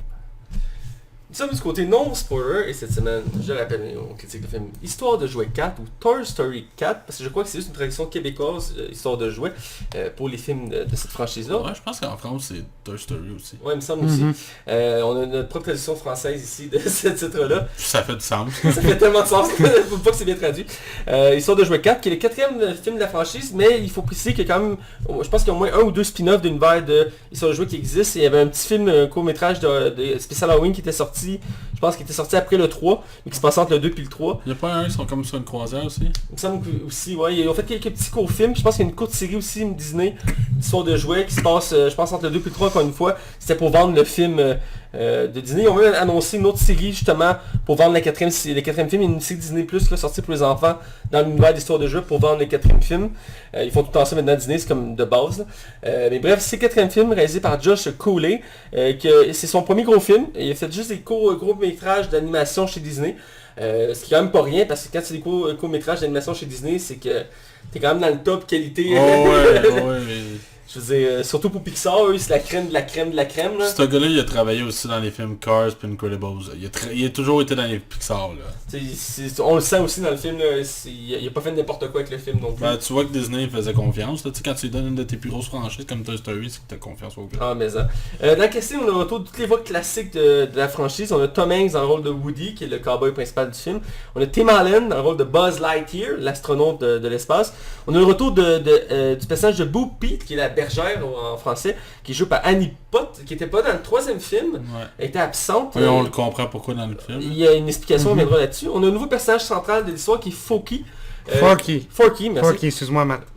Qui joue par, je crois, un humoriste américain, mais ici, ce qu'il faut retenir, c'est qu'au Québec, pour faire de la pub, ils ont pris l'humoriste... tu l'as ici, c'est quoi son nom, lui? Ouais, il s'appelle Tony Hale, puis ouais, c'est un comédien, acteur. Ouais, ça, il me semble que c'est ça, j'avais vu, c'est un humoriste. Et au Québec, il est doublé par François Bellefeuille, qui est un humoriste québécois très populaire, que j'aime beaucoup d'ailleurs. Vous avez trouvé comment parler?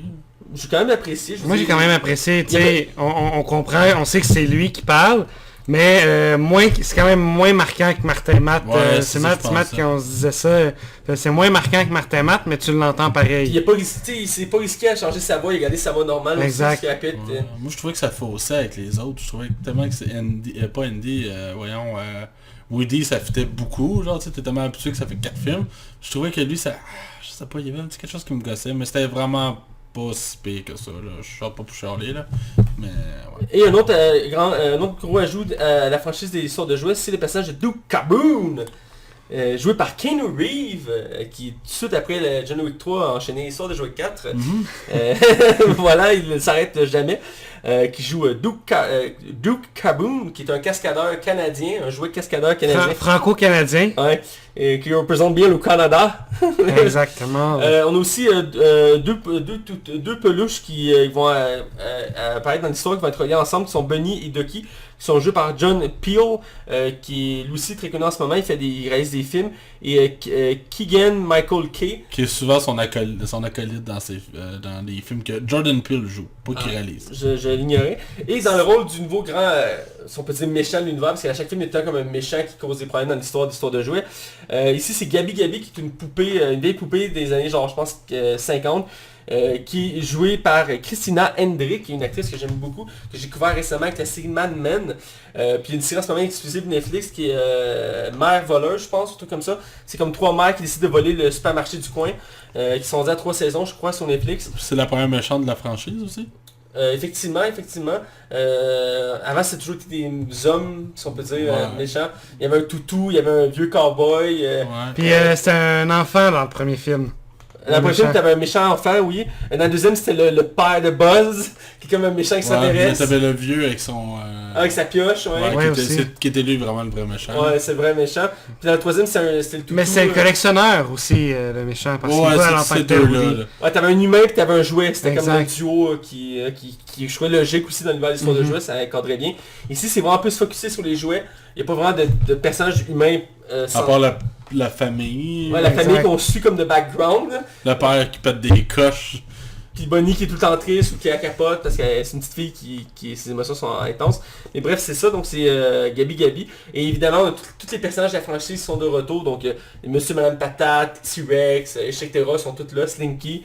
Sont encore une fois présents pour le film. Et d'ailleurs, petite mention... Trémy de l'arrière, par exemple. Ouais, Trémy secondaire, effectivement. Mais Buzz, je trouve qu'il est vraiment mis de côté. Là. On en parle quelques instants. Par contre, petite mention quand même assez importante. Lui qui faisait Monsieur Patate est mort en 2017. Et son dernier rôle, c'est ce film-là. Il avait déjà enregistré ses voix.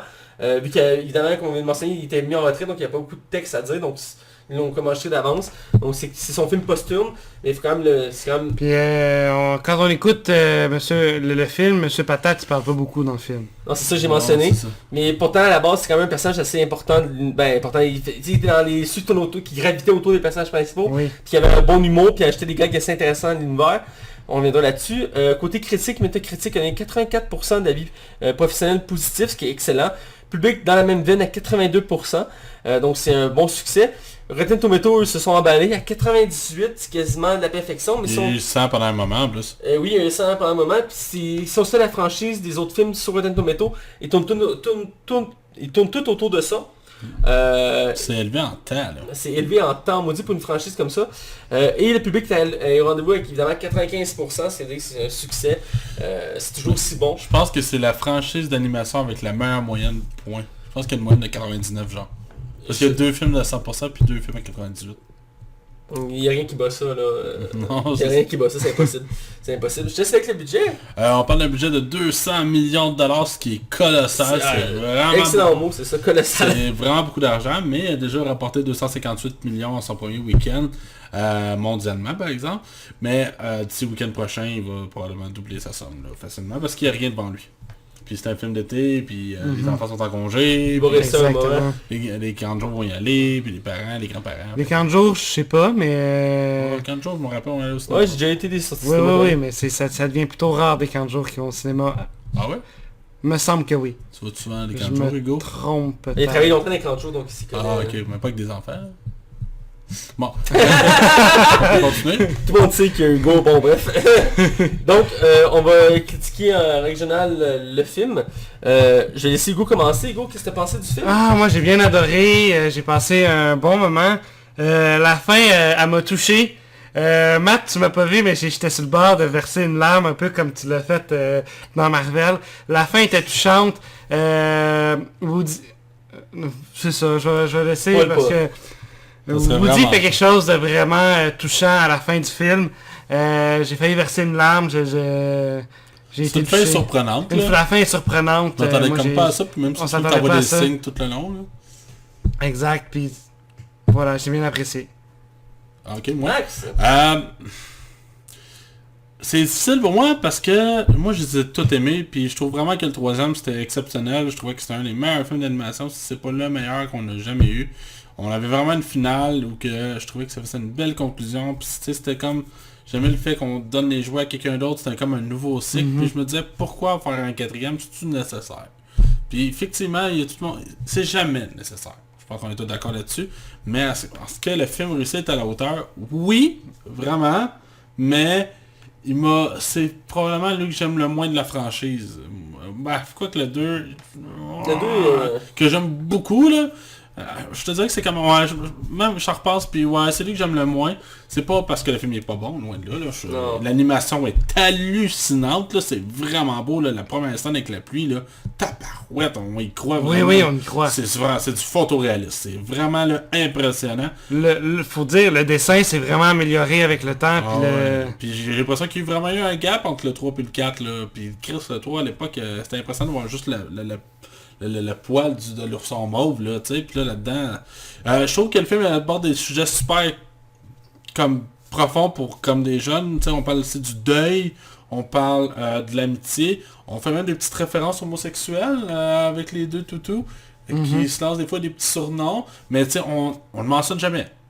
On fait juste aller de surface. La fourchette, cuillère, qui sait pas si c'est une fourchette ou une cuillère, puis qui se sent comme un déchet, tu sais, c'est clairement un sous-entendu d'une personne qui sait pas si, tu sais, un jeune, qui est un homme ou une femme, puis il y a un enfant à la fin qui laisse quand même ambigu. Il est comme, on dirait une fille, mais on l'appelle mon chou. L'avez-vous remarqué? C'est comme un petit gars qui est finalement peut-être une petite fille qui préfère jouer avec les poupées, mais tu sais, le ton de voix... C'est vraiment spécial, mais c'est vraiment bien amené, c'est super naturel. Ah oui, moi ça me frappait aux yeux, mais écoute, c'est vraiment bien fait. Là. Ça donne aussi une nouvelle dimension au jouet. Ouais. Parce que la petite fille, on a créé un jouet, puis ce jouet-là, il se sent pas comme un jouet, il se sent comme un déchet, parce que il a été repêché dans la corbeille. Ouais. Alors, on va faire attention des spoilers, là, on va vraiment se le regarder après. Fait que bref, mon avis vis-à-vis du film, c'est un film qui est quand même relativement safe son scénario, je trouve. Je trouve que ce qui fait que j'aimais beaucoup l'histoire de jouets, c'était Woody et ses amis. Je trouve que ses amis, on les met beaucoup trop de côté. Buzz Lightyear, qui est mon personnage préféré de la franchise, il est clairement remis en retrait. On le met là juste à certaines scènes, juste pour dire qu'il soit là. Puis je trouve qu'on met beaucoup trop d'emphase sur les nouveaux jouets.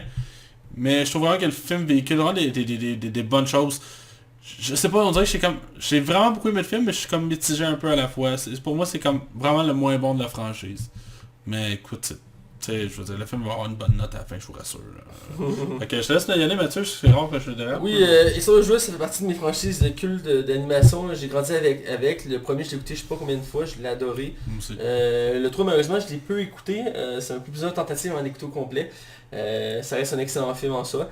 Est-ce que c'est nécessaire de faire une suite? C'est la question qu'on peut se poser, mais c'est à chaque fois, c'est le cas. Il aurait pu s'arrêter après le premier Histoire de jouet, ça aurait marché. Mais sans doute quatrième, et en lisant un article, et même sur Wikipédia c'est mentionné, le réalisateur laisse la porte ouverte à continuer à faire d'autres histoires de jouets, tant qu'il y a une histoire à raconter, évidemment. Évidemment, il ne va pas faire le film de trop, mais c'est toujours du contenu, il y a toujours du contenu. Est-ce que le quatrième c'est la fin? Ça fait encore une belle conclusion à la manière du troisième. Et un point que tu as soulevé que je trouve quand même intéressant, c'est le fait qu'ils ont mis en retrait les personnages principaux qu'on est habitué de voir. C'est une question à un moment donné de vouloir renouveler, c'est une tentative de vouloir renouveler, je l'ai compris, je l'ai accepté quand même si effectivement Buzz c'est un de mes préférés aussi, j'aurais aimé ça le voir plus, puis il y a des petits personnages habituels que j'aime bien voir, surtout Slinky, je le trouve bien drôle. Mais c'est plus un film de Woody, je trouve. C'est un film de Woody, mais en même temps c'est lui qui part l'univers des films de jouets, c'est lui qui va le conclure en même temps. Moi je trouvais ça comme une boucle bouclée, parce que c'est le personnage central à partir du premier film, et au début il va être le seul héros de l'histoire, puis Buzz va arriver, puis ça va tout chambouler son univers. Donc voilà. Mais dans l'ensemble, j'ai bien aimé ça, l'animation, t'as coupé ça, comme t'as dit, la scène au début avec la pluie, on viendra côté spoiler, c'est hallucinant. On croyait quasiment que c'est réel. Je joue pas trop avec le fond vert, sinon je vais rusher ma vie. Mais dans l'ensemble, j'ai été bluffé par l'animation. Et des bouts, j'écoutais même presque pas ce qu'il disait. Je laisse regarder la façon que c'était animé, c'était dessiné. Il y a des belles couleurs, des belles animations. Ça se déroule tout en campagne, l'histoire. Pour faire changement, c'est pas dans une maison, dans une chambre. C'est vrai. Même si dans les autres films, ils ont quand même bougé un peu. Là, ils ont vraiment voulu encore plus nous dépayser. C'est bien réussi. Ils partent comme en voyage, c'est bien fait. J'ai adoré l'ajout de nouveaux personnages. J'ai bien aimé le nouveau personnage de Gabi, entre autres, qui est comme la méchante du film. C'est un bon personnage avec un bon fond. C'est un méchant qui n'est pas méchant juste pour être méchant, là. Il y a comme des motivations. Puis aussi le personnage de Foki, qui est comme le personnage central, qui remet en doute l'univers d'histoire de jeu, parce que c'est un déchet qui est un jouet. Parce que ça explique aussi qu'on peut créer des jouets comme ça à partir de rien. Forky, c'est ça? Oui. Comment tu l'as appelé? J'ai compris Foki.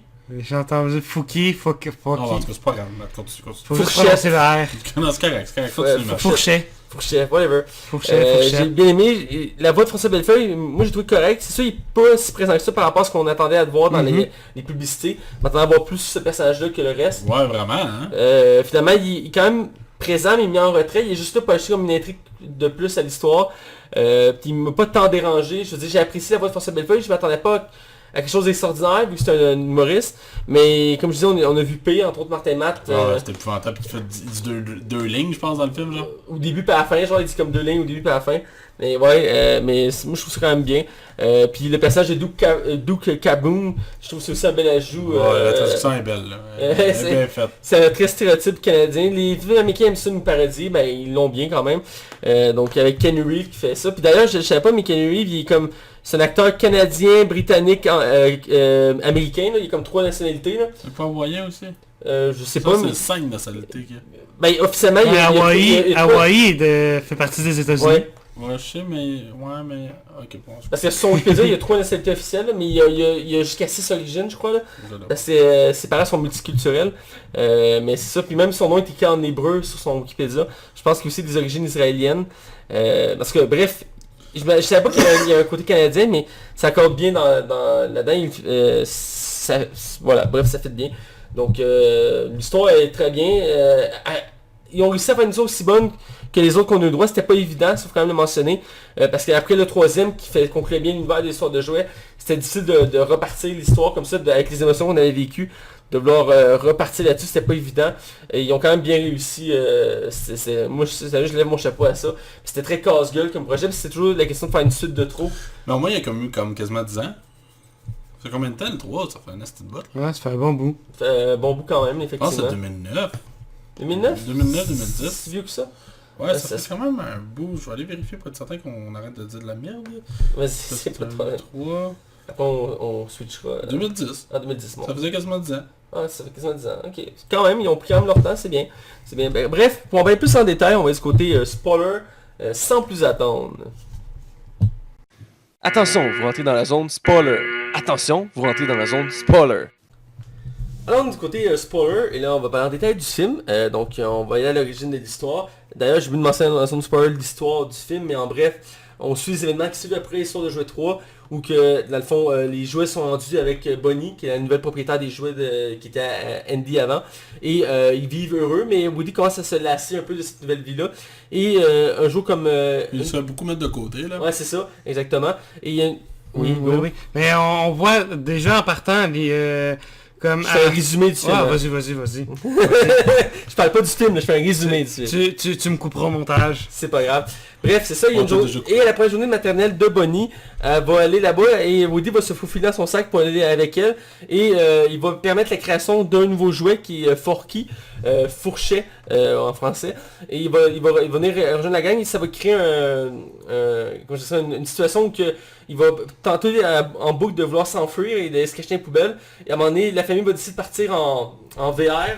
Et ça va être une situation où ça va dégénérer, ils vont se retrouver à être séparés. Woody et Fourchet vont se retrouver séparés des autres jouets et ils vont se retrouver dans une fête foraine.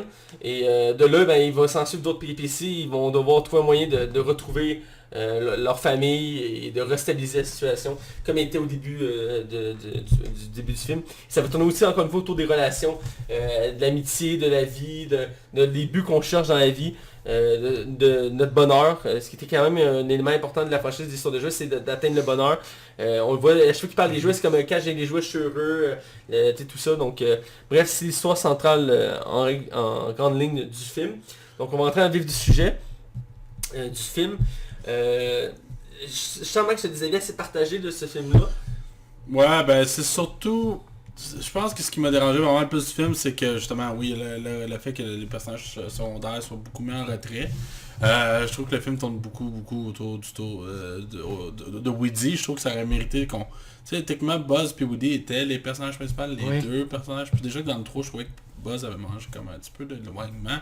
Pourtant, dans le 1 et le 2, il était un personnage central. Bref, dans l'ensemble, je trouve vraiment que c'est un film qui, au niveau de son scénario, il est quand même relativement classique. Tu sais, dans le sens qu'il va... C'est quelqu'un qui va juste comme apprendre à passer à autre chose, de pas non plus nier son passé. Tu sais, le film ne réinvente pas la roue, on va se dire. Mais je trouve quand même que ce qui est vraiment intéressant du film, c'est vraiment ces thèmes qu'il aborde. Là, tu sais. Je trouve que le thème du deuil, Puis tu sais, de te dire, bon, mais écoute, il y a du monde qui vont rentrer dans ta vie, puis il y en a d'autres qui vont partir, puis c'est comme ça, puis ça changera pas. Tu sais, il y a du monde qu'on parle, toi puis moi, nous autres, dans le fond, qu'on parle peut-être plus, puis pas parce qu'on les aime pas ou qu'on a aimé, c'est juste que à un moment donné, la vie continue, puis que ça finit qu'on doit passer à autre chose. Puis je trouve ça vraiment comme très intéressant comme thème à aborder. Parce que Woody là-dedans il se sent beaucoup délaissé, tu sais, puis il est pas capable de parler son deuil de Andy, il est pas capable de passer à autre chose, puis sa vie tourne encore toi d'Andy malgré ça. C'est comme les phases du déni, pas du déni, du deuil dans Woody. La colère, le déni, voilà c'est ça effectivement. C'est très bien fait, très bien démontré dans le film, parce qu'il y a des bonnes émotions, c'est des jouets mais on ressent vraiment bien leurs émotions, parce que Woody à certains moments dans le film, il va être en colère, il va être triste, il va être brouillé, il va être confus.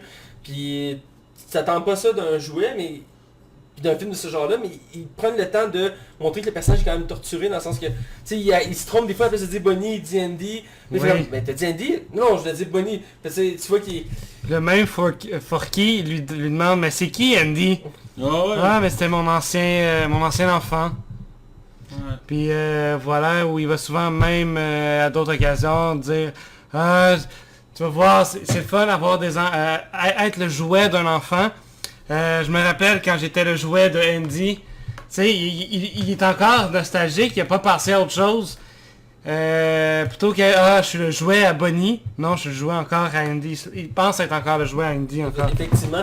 On a parlé aussi brièvement tantôt de la scène de la pluie, parce que des fois on a une mise en contexte qui se passe 20 ans plus tôt, qu'on voit dans le fond pourquoi la bergère n'est plus là, qui n'était pas dans le 3e film, et pourquoi on la revoit maintenant dans le 4e film. On a une belle scène avec la pluie, comme tu mentionnais Max, c'est incroyable, c'est magnifique comme scène. C'est vraiment bien fait.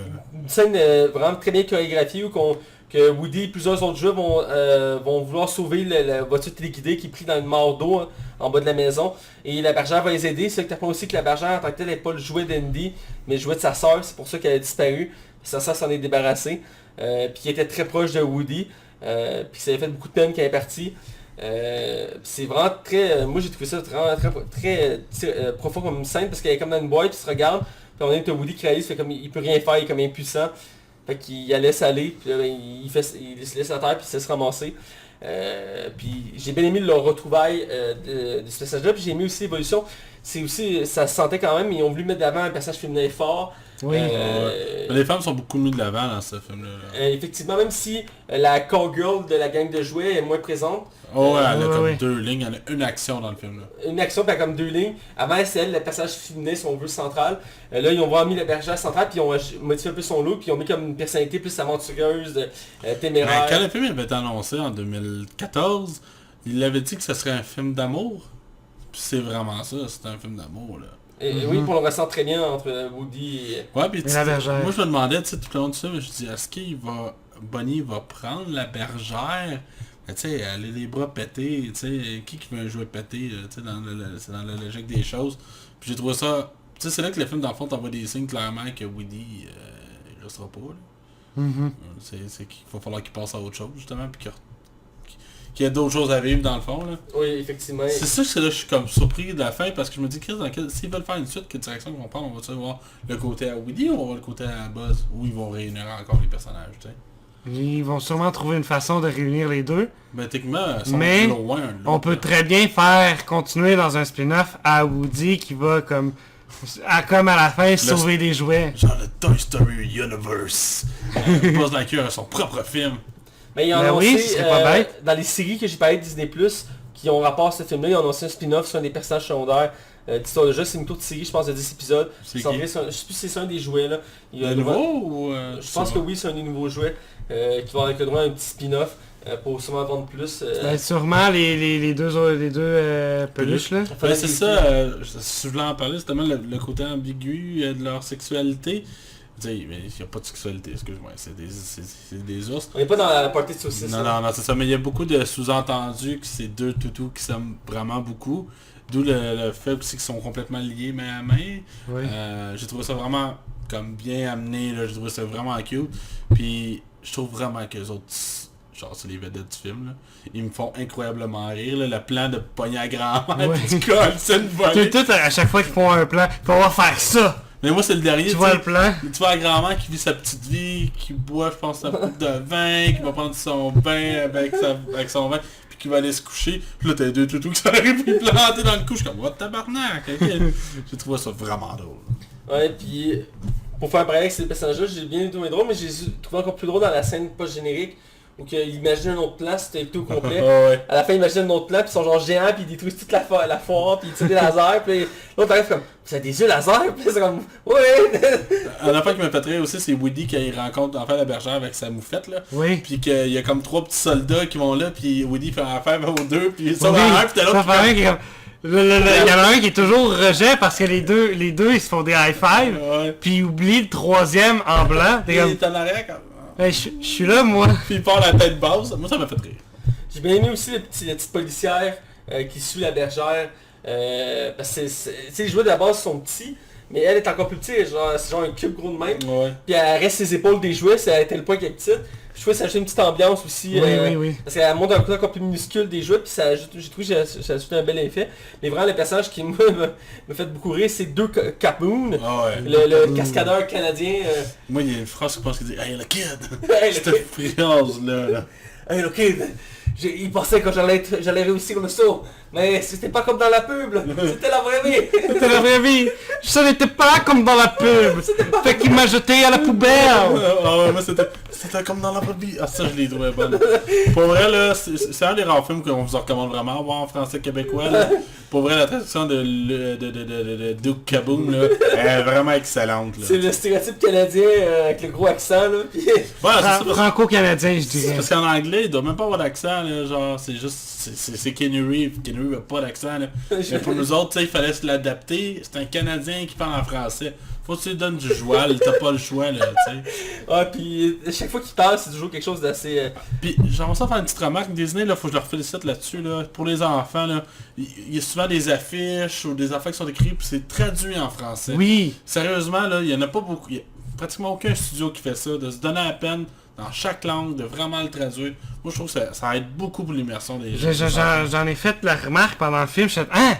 Ils ont traduit ça, ils ont pris la peine de le traduire. Toy Story 3, il l'avait ça aussi. Mais le problème qu'il y avait, moi je l'ai le DVD de Toy Story 3, puis il l'avait pas fait dans le DVD. Mais j'imagine que c'est comme, parce qu'il faut 2 fichiers pour ça, là. Fait qu'au cinéma, il envoie le fichier, parce qu'aujourd'hui, si vous pensez que c'est encore un... Non, c'est pas ça. C'est plus des bobines. Non, c'est plus des bobines. Merci, je cherchais le nom de l'objet. Des bobines qui flambent de même, là. Toi, Matt, une scène que t'aimes beaucoup, tu fais? Ou que t'as moins aimé, on a un autre passage qu'on n'a pas parlé que j'ai trouvé vraiment bien, c'est la méchante du film qu'on va parler, je veux parler. Ouais. Qui est Gabi Gabi, qui est une vieille poupée, genre des années 50, 60 ou comme ça, puis ça fait des années... 70. Whatever. Ça fait des années qu'elle a pris une boutique d'antiquaire, puis elle est déprimée, puis elle est donnée comme la maître là-bas, puis c'est comme la plus vieille. Elle s'est entourée de pantins. Des pantins de quel type de film? Film de peur. Film de peur. Non, c'est pas film de peur, c'est... Non, c'est... Frisson. Frisson? Frisson? Frisson, c'est... Mais c'est le film avec Goosebumps. Oui, c'est ça, Goosebumps. Pourquoi j'ai dit film de peur? C'est ça que je voulais dire. Parce que dans le film avec Jack Black, où on en voit un. Ouais, c'est le méchant principal. J'ai juste me suis trompé, non, excusez-moi. Mais c'était le style marionnette, là, même dans le film. Dans Chair de poule. Dans Chair de poule. Chair de poule, ouais, merci. Ah, mais c'est ça, c'est Chair de poule en français? Ouais, c'est Chair de poule au Québec. Ok, ouais, en tout cas, je te laisse continuer. Ouais, mais bref, ça, puis dans le fond, elle est pris là, puis Woody se retrouve aller là avec Fourchet, et elle va réaliser que Woody a ce qu'il a désiré depuis le plus longtemps. Frisson, c'est Scream en français. Je viens de réaliser. Pour ça que j'ai dit frisson. Ah. Ok, je m'excuse, vas-y, je vais pas te couper, Puis dans le fond, c'est ça, fait que là, elle va attaquer Woody pour avoir son micro qui a en lui qui marche, parce que le sien marche pas. Elle, sans ça, elle peut pas se faire aimer. Parce qu'elle aime une petite fille, mais elle peut pas l'approcher sans... Parce qu'il faut dire, elle est un défaut de fabrication. Ouais. En sortant de la boîte, et de l'usine ou de la boîte, elle avait déjà le défaut qu'elle pouvait pas parler, le petit cordon marchait pas. Je rajouterais de quoi, mais c'était de quoi, vas-y. Ben c'est ça, j'ai trouvé le personnage attachant parce que oui, c'est comme la méchante du film, elle va tout faire pour récupérer son but, mais on réalise à force du temps que... Tu sais, elle est pas heureuse dans ce qu'elle fait, c'est juste qu'elle fait parce qu'elle sent qu'elle n'a pas ses seules choses à faire. Donc c'est pas une méchante par choix. Je veux dire, c'est une méchante par choix dans le sens que elle a pas le choix de devenir comme ça pour atteindre son but. Et puis au final, elle est pas si méchante que ça. Elle a quand même des émotions. Ouais, des émotions, puis elle a une entente avec Woody, puis même Woody va venir l'aider à la fin parce que il va essayer qu'elle a un bon fond. Là. Woody aussi, il en a plus de besoin là, de sa boîte vocale et plus utilisée par la petite fille, ouais. La petite fille. C'est vrai que moi je suis d'accord avec vraiment, Matt, tu soulèves vraiment un bon point. Je trouve vraiment que c'est probablement l'une des méchantes. Elle a une nuance, tu sais. Elle est pas juste comme noire pour être noire, là. Elle a vraiment comme une zone grise. Puis dans le fond, c'est un personnage qui est complètement comme détruit de l'intérieur parce qu'il a besoin de cette petite boîte-là. Puis elle a jamais pu être adoptée. Puis encore plus quand il vient le temps qu'il y a enfin une première petite fille qui va apprendre. Puis finalement qui veut rien savoir parce que c'est une vieille poupée. Puis j'ai pensé que ça allait arriver. Mais tu le vois qu'elle est pas méchante parce que quand elle vient le temps de parler avec Forky, c'est ça, hein? Ouais, Forky, qui jase avec, puis tu sais, finalement, tu réalises à quel point que, dans le fond, c'est juste qu'elle a toujours voulu être aimée, comme n'importe quel joueur qui a pu être aimé. Tu sais, c'est pour ça qu'à un moment donné, elle vient, qu'elle fait vraiment un monologue à Woody, puis qu'elle explique vraiment, mot pour mot, que lui, il a déjà vécu ça pendant, parce qu'on apprend comme Woody, il est comme 60, il est né dans les années 60, genre, c'est une vieille poupée. Puis c'est ça sous-entend que ça fait longtemps qu'elle a jamais pu vivre ça. Je trouve vraiment que c'est un bon méchant. Je trouve aussi bon que... Comment il s'appelait le mauve là, dans le 3? Ah, je sais pas. Je sais pas. Mais c'est tout il sentait les fraises. Ça, je m'en rappelle.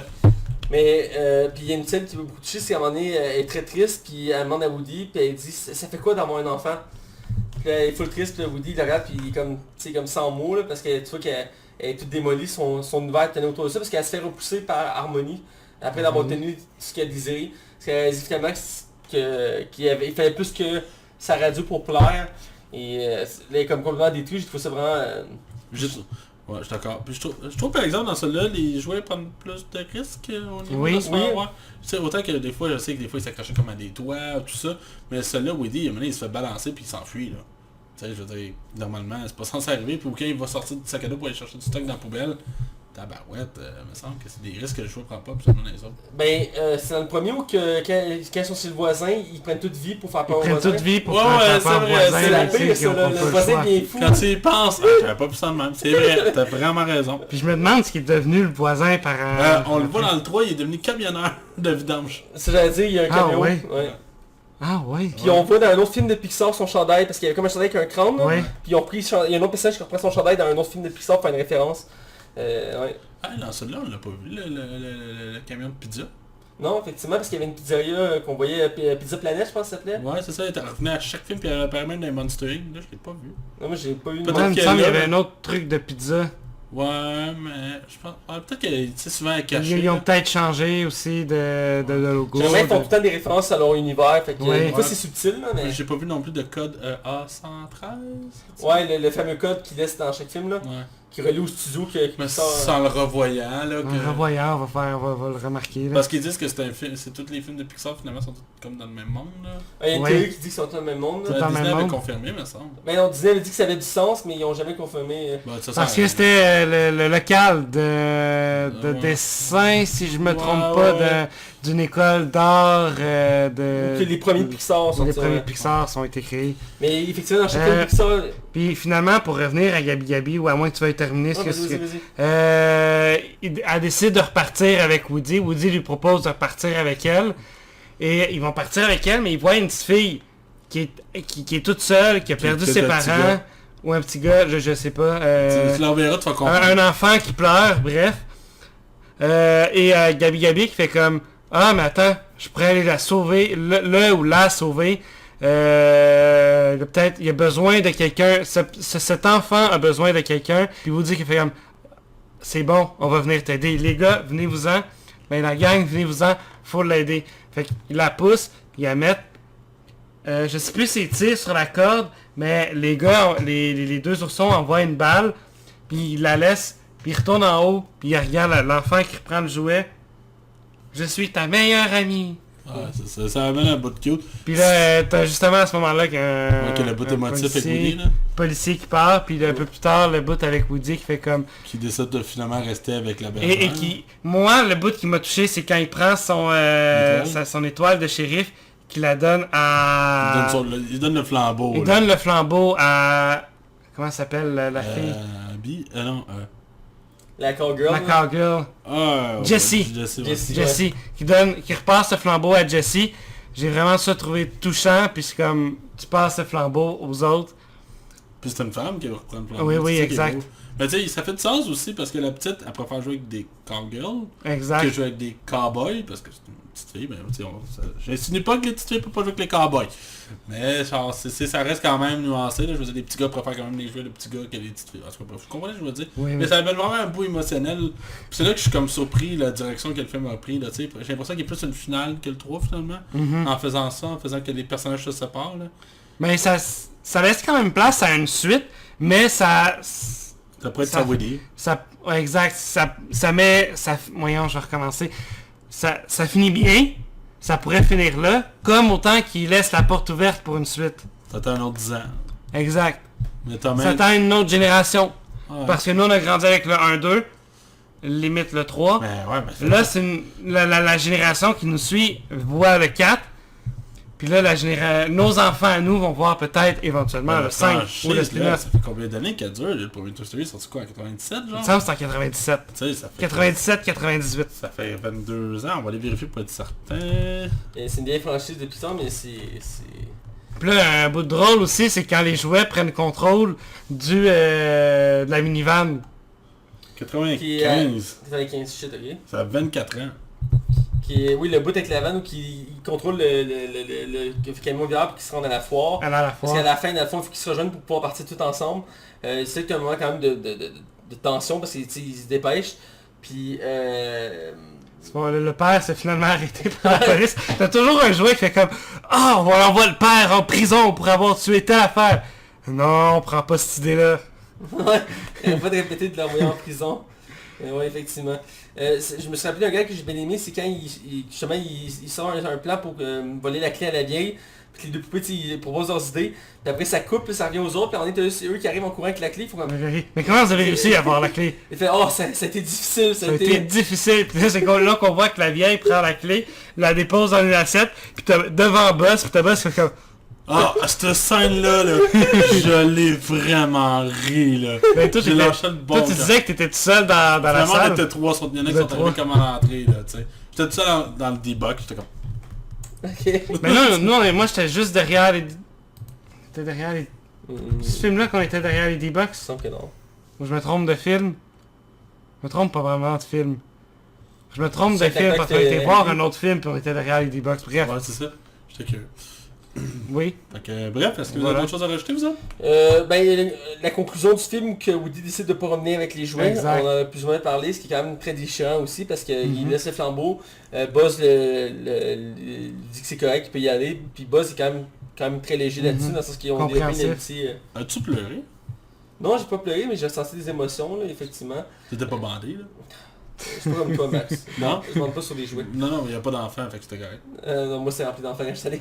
Mais rempli d'enfants. La salle il y avait du monde, mais elle était pas pleine. Moi, le 3 m'a beaucoup plus touché que le 4, par exemple. Moi, celui-là, il m'a touché, là. La passation de pouvoir, Ouais, moi, je pense que c'est le déchirement de la conclusion, moi, de le fait qu'on finit... Le troisième, techniquement, était de la conclusion, là. Je sais pas, ça me déchirait plus d'avoir... Comme... Andy, genre, qui était comme techniquement moi, tu sais, c'est comme une vision de moi, là, si tu veux, là, je sais pas ce que je veux dire. Mais c'est pas dans le 3 qui est dans une garderie? Ouais. Oui. Ouais, et puis Chris, à un moment donné, dans le 3, là, ils sont tous devant, face à la mort, aussi, dans le camion de déchets. Oui. Tu sais, ils sont face à la mort, là, tu sais. C'est ultra... Le 3, il est vraiment tragique, il y a beaucoup moins d'humour, là. Le 3, c'est vraiment le plus dramatique de la game, là. Et effectivement, puis ils se voulaient, à la base, comme une conclusion, fait qu'ils ont mis beaucoup de tension dedans. Mais qu'est-ce que tu veux, c'est Disney, ils hésitent pas à... Ouais, mais c'est un classique, là. Écoute, même les moins bons, c'est les meilleurs, là, tu sais. Voilà, donc je pense qu'on en dit... il y a une mention quand même pour ceux qui vont l'écouter. Il y a une scène pas générique en 4 parties, où on suit, à fond, des aventures de Woody avec ses amis avec la bergère. À la fête foraine. Où qui libère d'autres jouets, qui est comme en 4 parties, puis à la fin, on a une scène où on voit... voyons Bonnie qui dépose son sac dans sa chambre et qui dévoile un nouveau jouet qui est rendu un couteau. Un couteau. Une couteau. Une couteau. Pour on dirait qu'ils font comme allusion à la fin du premier film à Noël. T'as Andy qui reçoit une Madame Patate. Puis t'as Monsieur Patate qui fait Madame Patate. Une Madame Patate. Et comme de fait, Andy reçoit une Madame Patate. Fait On dirait que ça vient comme compléter l'histoire de Forky qui reçoit une madame. Puis bon, c'est que c'est voulu parce que c'est comme... Elle est comme... One knife, tu sais, je veux dire, c'est un couteau déguisé en femme, masculin ou féminin, comme Porky. Je sais pas si c'est sûrement faire des duos, parce que c'est un jeu, il faut tout le temps des duos, il y a 2 dinosaures, Ouais, il y a 2... Il y a 2 dinosaures? Mais c'est Ah oui, il y a... Ah oui, il y a le... Oui, Ouais, ok. Porky, le but c'est de montrer l'ambiguïté de si c'est une femme ou un homme, là. Ouais, oui, effectivement, mais ça reste que c'est correct qu'il ait mis un duo. Je dis, ils ont tous Ouais. un duo. Fait que je disais, Woody, c'est... Comme Bon, Rex. Ouais. Ah non, il y a le Il y a là le Triceratops. Il y a 2 Non, dinosaures. c'est ça, mais j'avais oublié. Ouais. Il y a Slinky qui est le seul chien. Oui. C'est vrai. Ouais. Pauvre Slinky, j'avais connu l'amour. Ben, il est quand même en duo avec le cochon, là. Ils sont tout le temps ensemble, ces deux-là. Ouais. Mais il n'y a pas de cochonne. Non plus. effectivement. Ouais. Il manquait de cochonne dans ce film-là. Bref, on va aller à notre note. Ouais. Alors, Max, je te laisse commencer. J'aime beaucoup. Il y a vraiment des belles qualités, il y a des belles valeurs, l'animation est super belle. Je trouve vraiment que... Je trouve juste que... c'est... Il ose un... Je sais pas, il a manqué le petit quelque chose. Je pensais rire plus que ça. Tout le monde disait que c'était le plus drôle. Finalement, j'ai pas tant ri. Puis tout le monde disait que j'allais broyer comme une madeleine. J'ai pas tant braillé. J'étais peut-être pas dans un bon mood, mais pourtant hier j'étais pas pire.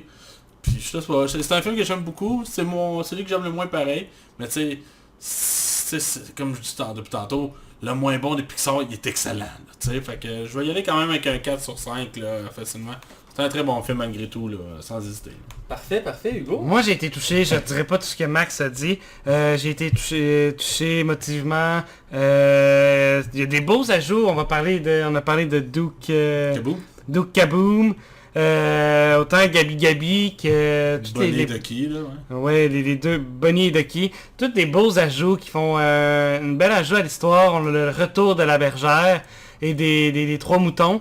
Moi j'ai bien aimé le film. Ça conclut bien l'histoire, comme ça peut laisser place à une ouverture pour une autre suite, ce qui m'étonnerait.